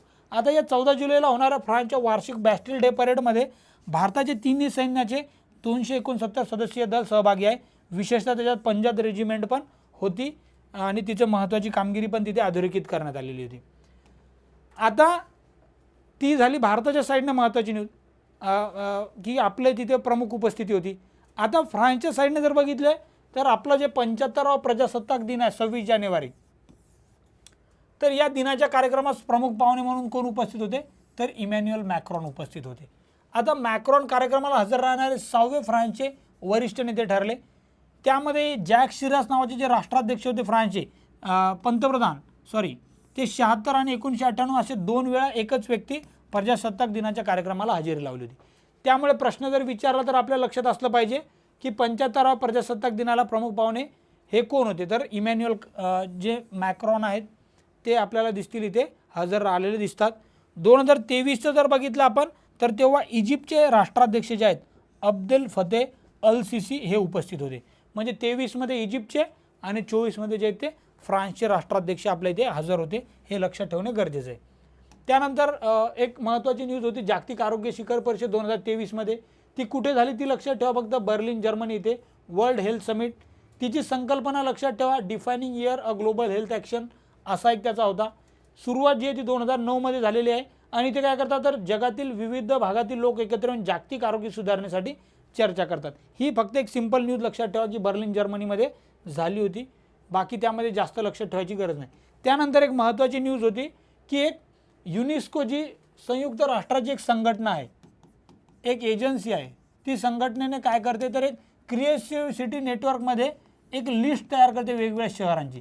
त्या लिस्टमध्ये आपलं कोझिकोड आणि ग्वाल्हेर या 2 शहरांचा समावेश केला. बघा इथे दिसेल कोझिकोड आणि ग्वाल्हेर. ठीक आहे. तर कोझिकोड कशासाठी, तर साहित्याचं शहर म्हणून त्याला ॲड करण्यात आलं. ही पदवी मिळणारं भारतातलं पहिलं शहर आहे साहित्याचं. आणि जे ग्वाल्हेर आहे ते संगीताचं शहर म्हणून त्या लिस्टमध्ये ॲड करण्यात आलं आहे. संगीताचं शहर म्हणून 3रं शहर आहे. याआधी वाराणसी आणि चेन्नईला तो दर्जा मिळालेला आहे लिस्टमध्ये. हे शहर आता जर बघितलं ग्वाल्हेर आपण, तर तानसेन हे जे एक संगीतकार आहे त्यांचा जन्म झालेला आहे तिथे. आणि त्यानंतर इथे एक तानसेन संगीत समारोह जो आहे तो एक मोठा जो काही आपला म्हणतो की संगीत महोत्सव आहे तो आयोजन त्या शहरात केलं जाते. आता एक क्रिएटिव्ह सिटी नेटवर्कबद्दल थोडक्यात बघून घेऊयात आपण. हे कोण करते, आपण बघितलं की युनेस्को जाहीर करते. हे स्थापना 2004मध्ये झाली, ते पण थोडं लक्षात ठेवा. आत्तापर्यंत या नेटवर्कमध्ये समाविष्ट होणारे कोणकोणते शहर आहेत, जयपूर, वाराणसी, चेन्नई, मुंबई, हैदराबाद, श्रीनगर आणि 2023मधले हे 2 शहर आहे. आणि ते कशाकशासाठी कोणकोणत्या कारणांसाठी ॲड केले, तर जयपूरचं हस्तकला लोककला आहे, वाराणसी आणि चेन्नईचं संगीत आहे, मुंबई चित्रपट आहे, हैदराबाद सुग्रासशास्त्र, श्रीनगर हस्तकला लोककला आणि आत्ताचे तर आपण बघितलेलेच आहे. आता यामध्ये नेक्स्ट महत्त्वाची न्यूज आंतरराष्ट्रीय घडामोडीमध्ये दिसेल आपल्याला, इंटरनॅशनल मायग्रेशन आउटलुक. मायग्रेशन म्हणजे काय? स्थलांतर. जे काही व्यक्ती एका ठिकाणाहून दुसरीकडे जातात त्यांना स्थलांतर झालं असं म्हणतो. त्याचा आउटलुक करणारा 2023चा रिपोर्ट आहे. त्याच्यामध्ये एक विशेष गोष्ट दिसते. आता इथे दिसेल बघा, इंटरनॅशनल मायग्रेशन आउटलुक. आणि कोण तयार करते ती? तर OECD नावाची संघटना करते. तर त्यामध्ये विश्लेषण करताना सांगण्यात आलं की ठळक मुद्द्यामध्ये OECD देशांमध्ये होणाऱ्या स्थलांतरात भारत आघाडीवर आहे. म्हणजे OECD देश जे आहेत जे म्हणजे प्रगत राष्ट्र, डेव्हलप कंट्रीज आहे, तिकडे जाणाऱ्या देशामध्ये टॉपमध्ये भारत आहे असं त्यांचं म्हणणं आहे. 2021 आणि 22चा डेटा बघितला तर भारताने चीनला मागे टाकून OECD देशांमध्ये स्थलांतरात प्राथमिक स्रोत बनला आहे. दोन्ही वर्षांमध्ये 0.41 दशलक्ष नवीन स्थलांतरासह भारत सातत्याने अव्वल स्थानी राहिला आहे, तर चीन दुसऱ्या स्थानावर गेला असं म्हणणं आहे. त्यामुळे फक्त लक्षात ठेवा की या 2 वर्षात OECD जे देश आहेत, Organisation of Economic Cooperation and Development असं त्याचा लॉंग फॉर्म आहे, त्यामध्ये अमेरिका, जर्मनी सारखे प्रगत राष्ट्र आहेत, युरोप आणि पश्चिम जगातील देश. तिथे मग स्थलांतर होण्याचं भारतीयांचं प्रमाण आहे. कारण जॉब, प्रोफेसर्स, वेगवेगळ्या बिझनेससाठी, हॉटेलसाठी, बँकिंगसाठी किंवा अनेक रिझनसाठी तिथे स्थलांतर वाढलेलं आपल्याला दिसून येते. नेक्स्ट एक कन्सेप्ट माहीत पाहिजे तुम्हाला, 2+2 मंत्रिस्तरीय संवाद. हा वेगवेगळ्या देशांसोबत होतो आपण. 2+2 म्हणजे काय? तर भारताचे परराष्ट्र व्यवहार मंत्री आणि संरक्षण मंत्री हे झाले 2 भारताचे, आणि 2 दुसऱ्या देशांचे संरक्षण मंत्री आणि परराष्ट्र मंत्री यांचा संवाद होतो. तो कोणकोणत्या देशासोबत होतो? तर भारत एका साईडला असतो, इंडिया म्हणजे भारत, आणि दुसऱ्या साईडला मग भारत आणि अमेरिका यांचा 2+2. त्याबरोबर भारत आणि ऑस्ट्रेलियाचा वेगळा होतो. भारत जापानसोबत, Bharat United Kingdom, Bharat Russia, म्हणजे जवळपास अशा 5 देशांसोबत आपला आता 2+2 डायलॉग दरवर्षी होतो. मग आता ते विचारू शकतात की 2+ डायलॉग काय आहे, त्याच्यात कोणते 2 मंत्री असतात? तर तिथं नेहमी हे 2 मंत्री असतात. परराष्ट्र व्यवहार मंत्री जिथे आपल्याला दिसतील आपले एस जयशंकर आहेत, आणि संरक्षण मंत्री जिथे आपल्याला दिसतील राजनाथ सिंग आहेत. तर या 2 मंत्री या वेगवेगळ्या देशात जातात आणि तिथे त्या देशाच्या 2 मंत्र्यांसोबत संवाद साधतात त्या त्या क्षेत्रांशी रिलेटेड. बरोबर. नेक्स्ट आता एक महत्त्वाची न्यूज दिसेल आपल्याला, जागतिक स्थानिक उत्पादन मंचाचं हेग येथे काय झालेलं आयोजन झालेलं आहे. वर्ल्ड लोकल प्रोडक्शन 6 ते 8 नोव्हेंबर दरम्यान. हेग हे नेदरलँडमध्ये एक शहर आहे. ही या फोरमची दुसरी आवृत्ती आहे. संपूर्ण जगासाठी औषधे आणि इतर वैद्यकीय तंत्रज्ञान अधिक व्यापक उपलब्ध करून हे याचं उद्दिष्ट आहे. इथे दिसेल तुम्हाला बघा, enhancing access to the medicine and other health technology, second world local production forum. हे कोणाचं आहे? तर WHO जे आहे, वर्ल्ड हेल्थ ऑर्गनायझेशन, त्यांचं आहे हे मंच, आणि सेकंड आहे. कुठे झालं? तर हेग, नेदरलँड. 1 लाईनर जर का प्रश्न आला तर हा तुमचा बरोबर आला पाहिजे. त्यानंतर लखनौ येथे आंतरराष्ट्रीय सरन्यायाधीशांची परिषदेचा समारोप झालेला आहे. इथे 61 देशांचे सरन्यायाधीश आलेले आहेत. उत्तर प्रदेशची राजधानी लखनौ येथे ही चीफ जस्टिसेस जे आहेत त्या देशाचे सुप्रीम कोर्टचे जे काही चीफ असतील त्यांची झाली. ही 24वी आवृत्ती दिसेल आपल्याला, chief justices of the world. आणि ते आर्टिकल 51 जे आपल्या कॉन्स्टिट्यूशनचं, की इंटरनॅशनल पीस, की आंतरराष्ट्रीय शांतता, याबद्दल ते आर्टिकल बोलते 51वं, त्याच्याबद्दलही इथे अधोरेखित करण्यात आलेले. आणि त्याचा बेस ठेवून आपल्या इथे ही आंतरराष्ट्रीय सरन्यायाधीशांची परिषद लखनौमध्ये आयोजित करण्यात आली होती. अजून एक महत्त्वाची न्यूज होती की जे आपण बघितलं की बेल्ट अँड रोड इनिशिएटिव्हमधून फिलिपाईन्सने पण इथून माघार घेतलेली आहे. याआधीच आपल्याला माहिती आहे की दुसरा देश पहिला, कारण इटलीने ऑलरेडी माघार घेतलेली आहे. आता त्यानंतर दुसरा देश कोणता ठरला आहे? तर आपल्या आशियामधला फिलिपाईन्स. बाकी आपण बघितला की जो बेल्ट अँड रोड इनिशिएटिव्ह म्हणजे त्याचा व्यापाराचा इनिशिएटिव्ह आहे चीनचा. बाकी डेन्मार्कमध्ये राष्ट्रीय मानवाधिकार संस्थांची आंतरराष्ट्रीय परिषद झाली, ही पण एक न्यूज महत्त्वाची आहे. आता ही जी संस्थांची परिषद आहे ही कुठे झालेली आहे? तर डेन्मार्कमध्ये झालेली आहे. याच्यात भारतीय राष्ट्रीय मानवाधिकार आयोगाचे अध्यक्ष आहेत, जे न्यायमूर्ती अरुण मिश्रा जी आहेत ते उपस्थित होते. हे लक्षात ठेवणे आपल्याला गरजेचं आहे. पहिली AIESC बैठक झालेली आहे. ही Australia India educational and skill council या नावाने ओळखली जाणारी IIT गांधीनगर येथे आयोजित करण्यात आली होती. पहिली असल्यामुळे ही राज्यसेवेला खूप महत्त्वाची आहे. आणि कोणत्या 2 देशादरम्यान आहे? ऑस्ट्रेलिया आणि इंडिया दरम्यान आहे. 2011 मध्ये स्थापित झालेली 2 देशांमधील शैक्षणिक प्रशिक्षण आणि संशोधन भागीदारीसाठी धोरणात्मक मार्गदर्शन करते ती. आणि first meeting of India Australia ESC ही झाली IIT गांधीनगरमध्ये, हे लक्षात ठेवा आपल्याला. बेन गुरियन कालवा हा चर्चेत होता. आता हे नाव लक्षात ठेवा फक्त कुठे आहे तर गाझा पट्टीतून हमासला संपवण्याचा आपल्याला माहिती आहे की इस्रायल पॅलेस्टाईन जो युद्ध सुरू आहे त्यातही जो हमास संघटना त्याला संपवण्यासाठी पॅलेस्टाईनचे जे वेगवेगळे ठिकाणं आहेत त्यांना संपवणे हे गरजेचं आहे असं इस्रायलला वाटते. त्यामुळे मग हा बेन गुरियन कालवा त्यामुळे तयार करण्यासाठी तो प्रस्ताव त्यांचा चर्चेत होता. हा जो कालवा आहे तो कुठे आहे तर जो आपला भूमध्य समुद्र आहे आणि अकाबाचा आखात आहे त्याला आणि तांबडा समुद्र इथे जवळ दिसेल तुम्हाला. बघा इथे मॅपमध्ये दिसेल तुम्हाला की हा इस्रायलच्या इथे दिसेल तुम्हाला. या इथे ॲक्च्युली कळणार नाही तुम्हाला डिटेलमध्ये, पण इस्रायल तर बघितला होता आपण. पुढच्या याच्यावर आपल्याला दिसेल ते टोटल डायग्राम त्या दिसेल तुम्हाला. बघा इथे भूमध्य समुद्र आहे बरोबर. इथे बघा हा लाल समुद्र आहे रेड सी आणि इकडे आहे सुएज कॅनल. तर याला सुएज कॅनलला ऑल्टरनेटिव्ह मेडिटेरियन सीमधून तुम्हाला डायरेक्ट इकडे जर यायचं असेल व्यापारी मार्गे तर हा बेन गुरियन कॅनल तयार करणार आहे तो, की तुम्हाला या सुएज कॅनलमधून यायची गरजच पडली नाही पाहिजे. ठीक आहे. तर हा बेन गुरियन कालव्याबद्दलच मग ते आहे. आता इथे बघा इजिप्तच्या नियंत्रणाखालील मक्तेदारी असणारा सुएज कालव्याला पर्याय तयार करण्याचं उद्दिष्ट आहे. म्हणजे पुन्हा इथे येऊन घ्या की हा जो आधी व्यापारी मार्गांसाठी हा सुएज कॅनल यूज होतो इकडून इकडे यायला, तर त्याला पर्याय म्हणून हा बेन गुरियन कालवा इस्रायल जो आहे तो देश करत आहे. मग ते फक्त विचारू शकतात की बेन गुरियन कालवा कुठे आहे आणि कशासाठी निर्माण करतात. याबद्दल थोडं बॅकग्राऊंड माहीत जर असेल तुम्हाला तर बेन गुरियन जे आहे डेव्हिड बेन गुरियन हे इस्रायलचे पहिले पंतप्रधान होते आणि ते खूप त्यांनी जे काही तेव्हाच इस्रायल घडवलं मॉडर्न इस्रायल जे आहे त्याचे शिल्पकार त्यांना मानलं जाते. त्यांच्या नावाने तो कालवा बेन गुरियन कालवा आहे. त्यांचं पूर्ण नाव डेव्हिड बेन गुरियन असं आहे. नेक्स्ट महत्त्वाची न्यूज दिसेल तुम्हाला वर्ल्ड ऑफ द इयर 2023 मध्ये जे डिक्लेअर झाले आहेत. ऑक्सफर्ड डिक्शनरीने रीज हा शब्द केला आहे म्हणजे स्टाईल चार्म अट्रॅक्टिव्हनेस. कॅम्ब्रिज डिक्शनरीने हॅल्युसिनेट असा शब्द डिक्लेअर केला आहे world of the year. Collins English डिक्शनरीने AI म्हणजे आर्टिफिशियल इंटेलिजन्स ज्याला आपण मराठीत कृत्रिम बुद्धिमत्ता म्हणतो तो शब्द डिक्लेअर केला आहे. मेरियन वेबस्टर जे आहे त्यांनी केलेला ऑथेंटिक असा शब्द. सो मग ऑक्सफर्ड आणि ते केम्ब्रिजचे थोडं लक्षात ठेवा. रीज आणि हॉल्युसिनेट हे AI वगैरे हे तेवढे महत्त्वाचे नाहीत, परंतु जर आला प्रश्न तर आपल्याला माहीत नाही त्यामुळे लक्षात ठेवा वर्ल्ड ऑफ द इयरमध्ये 4 शब्द.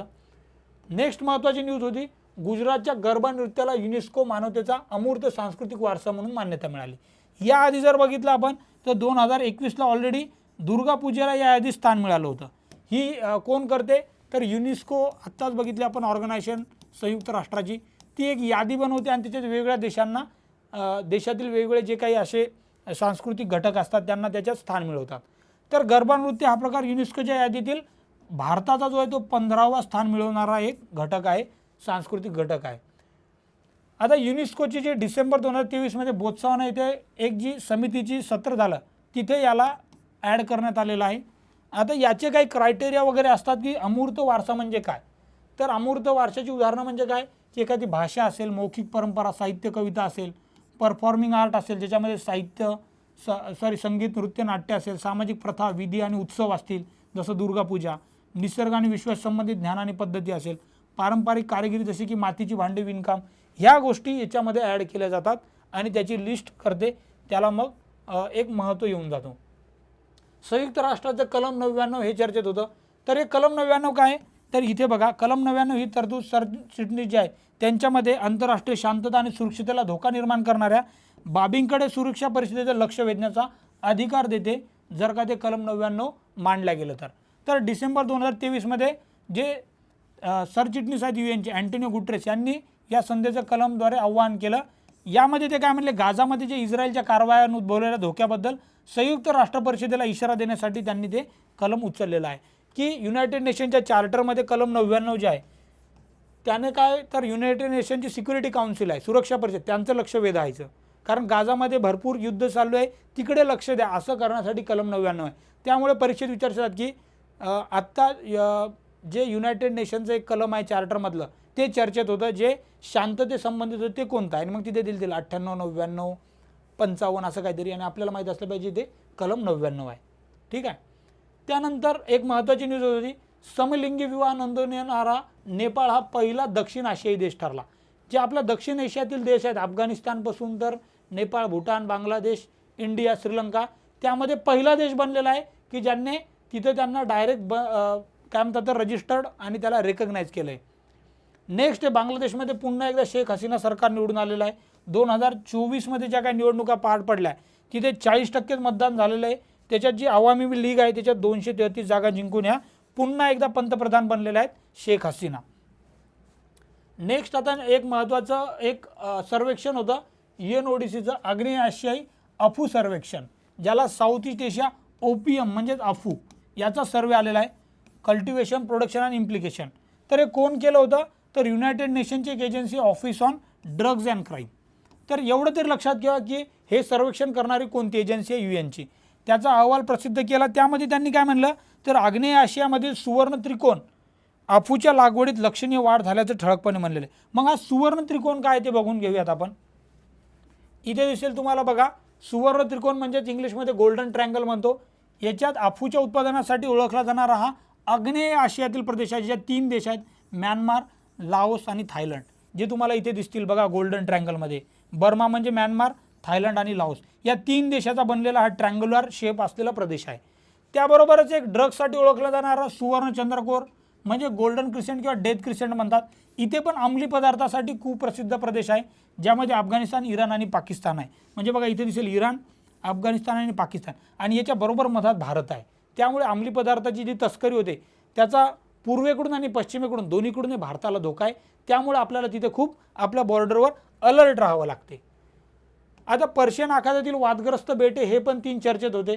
आता हा पर्शियन आखात दिसेल तुम्हाला तिथे स्ट्रेट ऑफ होर्मुझमध्ये लेसर टूम, ग्रेटर टूम आणि अबू मुसा या 3 बेटांबद्दल बघा, इथे 3 बेटे दिसतील, ग्रेटर टूनम, लेसर टूनम आणि अबू मुसा या 3 बेटा. आणि ते कुठे आहे, हॉर्मुझची सामुद्रधुनी जी आहे, पर्शियनचा जो गल्फ आहे तिथे आहे ते.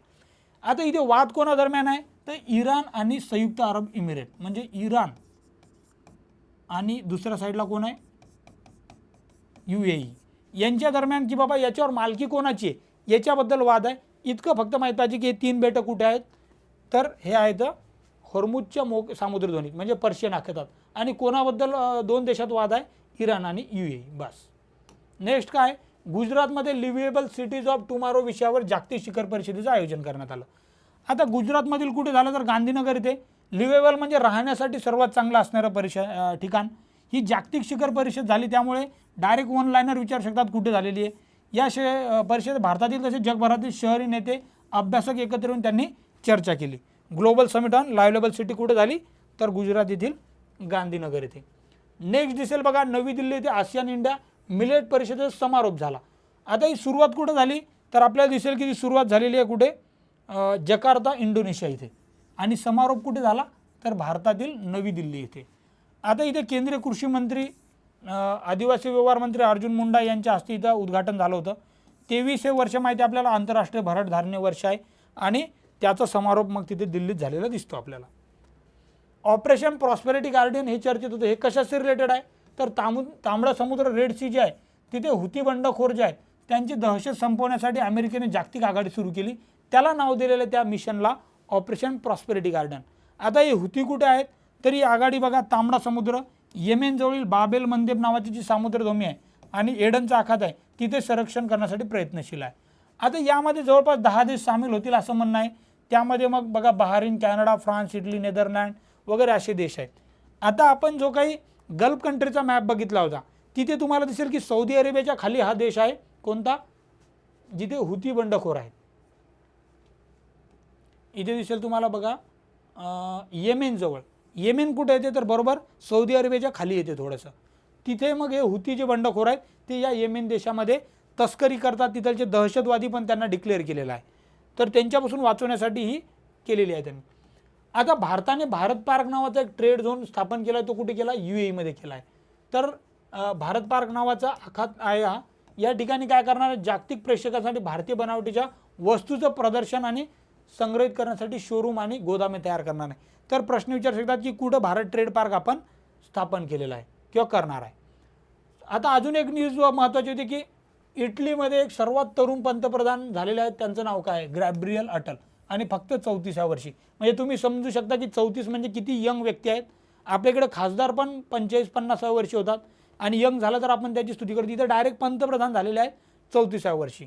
आता हे इमॅन्युअल मॅक्रॉन जे राष्ट्राध्यक्ष आहेत त्यांनी त्यांची पंतप्रधान म्हणून नियुक्ती केलेली आहे. वयाच्या 34व्या वर्षी होणार देशाच्या इतिहासात सर्वात तरुण पंतप्रधान तर आहेत, परंतु पहिले समलिंगी असल्याचं पण त्यांनी जाहीर केलेलं आहे. मीट फ्रान्स यंगेस्ट ओपनली गे PM गॅब्रिएल अटल, अशी पण न्यूज आपल्याला दिसते झी न्यूज वगैरे किंवा BBC न्यूजने कव्हर केलेली. नेक्स्ट आता फ्रान्समध्ये आपल्याला एक महत्त्वाची दिसेल की गर्भपातास घटनात्मक मान्यता देणारा देश बनला आहे. म्हणजे त्यांच्या संविधानामध्येच त्यांनी तशी अधिकार दिलेला आहे, त्यांच्या राज्यघटनेतच त्यांनी तसं मॉडिफिकेशन अमेंडमेंट केलेली आहे. जगातील पहिलाच देश ठरला की ज्यांनी संविधानातच तसा अधिकार दिलेला आहे गर्भपाताचा. ठीक आहे. त्यानंतर एक महत्त्वाची न्यूज होती 7वी हिंदी महासागर परिषद पर्थ ऑस्ट्रेलिया इथे झालेली आहे, जिथे S जयशंकर यांनी संबोधित केलं भारताचे जे काही परराष्ट्र मंत्री आहेत. त्याची संकल्पना काय होती, towards a stable and sustainable Indian ocean, की हिंदी महासागर हे शांत कसं राहील याच्यासाठी होतं. ही परिषद हिंदी महासागर क्षेत्रातील देशांसाठी एक प्रमुख सल्लागार मंच आहे. इथे दिसेल तुम्हाला 7th इंडियन ओशन कॉन्फरन्स कुठे झाली, पर्थ नावाचं शहर आहे ऑस्ट्रेलियामध्ये, तिथे ती आयोजित करण्यात आली होती. नेक्स्ट आता एक महत्त्वाची न्यूज आहे रायसिना संवाद 2024. आता हा रायसिना संवाद का असतो, तर इथे बघा रायसिना संवाद हा भू राजनीती आणि भू अर्थशास्त्रावरील वार्षिक परिषद आहे, जिचा उद्देश जगभरातील सर्व आव्हानात्मक समस्यांवर लक्ष केंद्रित करणे आहे. सिंगापूरचा जो शांग्रीला संवाद आहे त्याच्या धर्तीवर याची रचना करण्यात आली आहे. म्हणजे सिंगापूरमध्ये शांग्रीला नावाचं एक ठिकाण आहे, त्याच्याहून त्या संवादाला नाव दिलं शांग्रीला. तसंच भारतामध्ये रायसिनाच्या हिल्स आहेत, तिथे एक हॉटेल पण आहे रायसिना, तिथं हा डायलॉग होतो, त्यामुळे त्याला रायसिना संवाद म्हणतात. आणि इथे मग बाकीच्या इंटरनॅशनल लेवलवरच्या वेगवेगळ्या विषयांवर संवाद होतो. ही 9वी आवृत्ती होती दिल्लीमध्ये. तिथे मग पंतप्रधान जे ग्रीसचे होते किरियाकोस मित्सोटस्किस, तर हे टाकीस हे जे होते प्रमुख पाहुणे होते, इथे दिसेल तुम्हाला. आणि अरेंज करणार जे आहे ती ORF नावाची एक संस्था आहे, प्लस आपलं जे परराष्ट्र मंत्रालय आहे मिनिस्ट्री ऑफ एक्सटर्नल अफेअर्स, त्यांच्या पार्टनरशिपमध्ये हा संवाद घेतला जातो. आता एक नंतर महत्त्वाची न्यूज दिसते, WTOची 13वी जी मंत्रिस्तरीय परिषद झालेली आहे. जागतिक व्यापार संघटना जी आहे त्यांची सर्वात महत्त्वाची जी परिषद असते तिला म्हणतात मंत्रिस्तरीय परिषद. ती कुठे झालेली आहे, तर अबुधाबी जे शहर आहे संयुक्त अरब अमिरात, इथे झालेली दिसते आपल्याला फेब्रुवारी-मार्च 2024मध्ये. या परिषदेला 166 सदस्य देशांनी सहभाग घेतला. वाणिज्य आणि आपले उद्योग मंत्री जे पियुष गोयल आहेत त्यांनी याचे प्रतिनिधित्व केलं.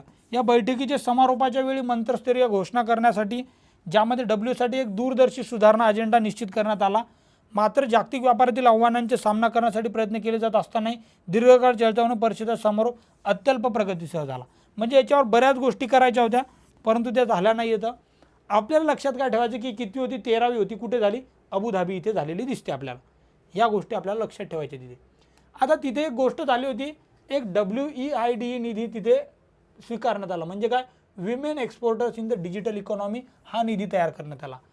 अबुधाबी इथे झालेल्या जागतिक व्यापार संघटनेच्या 13व्या मंत्रिस्तरीय परिषदेच्या पार्श्वभूमीवर WTO आणि जे इंटरनॅशनल ट्रेड सेंटर आहे यांनी महिला, आंतरराष्ट्रीय व्यापार आणि डिजिटल अर्थव्यवस्थेत संधी मिळवण्यात मदत करण्यासाठी 50 दशलक्ष मूल्याचा हा वाईड निधी तयार केला, त्याचं अनावरण करण्यात आलेलं आहे. आता यामध्ये लक्षात ठेवायचं आपल्याला की महिलांसाठी, महिलांच्या नेतृत्वातच हा निधी तयार करण्यात आलेला आहे. म्हणजे यावर प्रश्न जरी आला तर आपल्याला कळलं पाहिजे की या डिजिटल तंत्रज्ञानाचा अवलंब करण्यासाठी महिलांच्या अध्यक्षतेखाली, आणि तो कुठे झालेला आहे तर तो WTOच्या ही जी आत्ता 13वी मंत्री परिषद आहे तिथे झालेला इनिशिएटिव्ह आहे. ठीक आहे. त्यानंतर एक न्यूज दिसते आपल्याला जी खूप महत्त्वाची आहे. जपानला मागे टाकून जर्मनी बनली तिसरी सर्वात मोठी अर्थव्यवस्था. आता बघा यामध्ये अधिकृत आकडेवारी जी आलेली आहे तिथे आपल्याला लार्जेस्ट इकॉनॉमीमध्ये दिसते की पहिली USA आहे, दुसरी चायना आहे आपल्याला माहीत आहे, तिसऱ्या नंबरला जापान होतं, तर तिथे आता आलेली आहे जर्मनी. आणि तिथे बघा दिसेल त्यांचा जो GDP आहे तो पण दिसेल 4.430 बिलियन या 4,430, आणि भारत कुठे 3,730. म्हणजे भारत पण, आणि हा जुनी आकडेवारी आहे, नवीन तर अजून जास्त झालेली असेल. तर त्याचे रिझन पण दिलेलं आहे की आता काय झालं तर जापानचं जे आहे ती जी वाढ जी आहे ती थोडीशी स्लो होती, तिथलचं जे काही चलन आहे ते पण थोडं एक कमकुवत होतं. इथे दिसेल बघा येन डॉलरच्या तुलनेत 18% जास्त अवमूल्यन झालेलं आहे. ते कारणांमुळे जापान खाली गेला आणि जर्मनी वर गेलेला आहे. आता टॉप इकॉनॉमीमध्ये दिसेल बघा तुम्हाला की US आहे, इथे चायना आहे, 3 नंबरला जर्मनी, 4 नंबरला जापान आहे आणि 5 नंबरला भारत आहे. आणि आपल्याला या इथे 3 नंबरला जायचं आहे.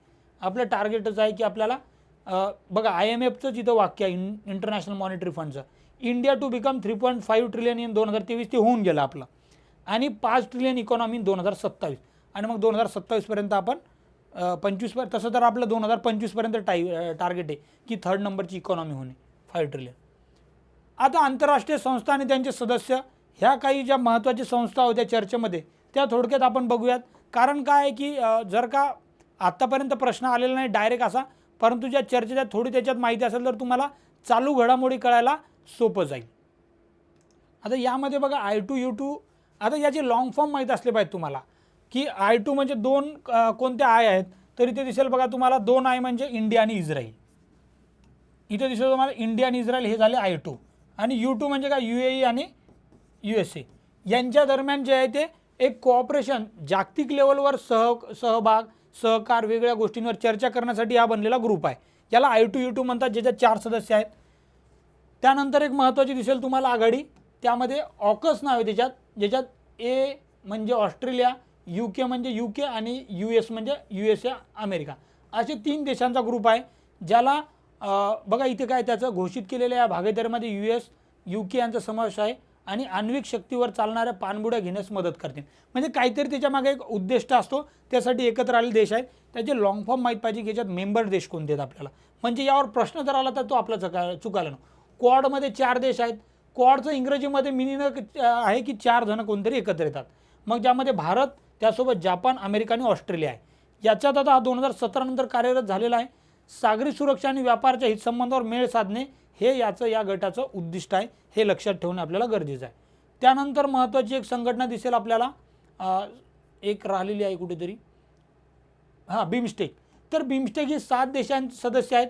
ते 7 कुठे आहेत, तर हे जे आपण बे ऑफ बेंगॉल म्हणतो तिथे द बे of Bengal initiative for multi sectoral technical आणि इकॉनॉमिक कोऑपरेशन, की आपल्या याच्यात सहसंबंध जे आहेत इकॉनॉमिक आणि टेक्निकल लेवलवर ते चांगले कसे होतील यासाठी 7 देश आहेत, Bangladesh, Bhutan, India, Myanmar, Nepal, Sri Lanka, Thailand. म्हणजे इकडचे 2 देश दिसतील तुम्हाला आसियानमधले, बाकी साऊथ एशियामधले जे देश आहेत असे 5 आणि अधिक 2 7 देशांचे संघटन आहे बिमस्टेक. ते पण आपल्या भारतासाठी महत्त्वाचे आहे. अशा प्रकारे आपण जागतिक लेवलवरच्या सर्व गोष्टी बघितलेल्या आहेत आणि असं होप करतो की ह्या गोष्टी तुम्ही वारंवार रिवाईज करायच्या, नोट्स बनवा, व्यवस्थित नोट केल्यानंतर रिवाईज करा, तुम्हाला नक्कीच याचा फायदा होईल. आणि त्याबरोबरच सर्वात महत्त्वाची गोष्ट म्हणजे आपलं यूट्यूब चॅनल जे आहे ते सबस्क्राईब करा विद्यागुरू. त्यावर तुम्हाला PYQ ॲनालिसिस, वेगवेगळे राज्यसेवा पूर्वला लागणारे टॉपिक, करंटचे लेक्चर जे आहेत चालू घडामोडीचे ते सर्व एका ठिकाणी बघायला मिळतील. त्याबरोबरच आपलं जे टेलिग्राम चॅनल आहे विद्यागुरू MPSC ऑफिशियल, याला सबस्क्राईब करा इथे. आणि तुम्हाला जर काही डाऊट्स असतील, क्वेरीज असतील, कमेंटमध्ये नक्की विचारा.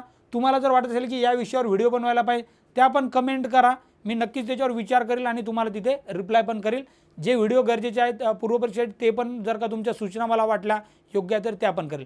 भेटूयात आता आपण नवीन व्हिडिओसोबत. इथेच थांबूयात. थँक्यू.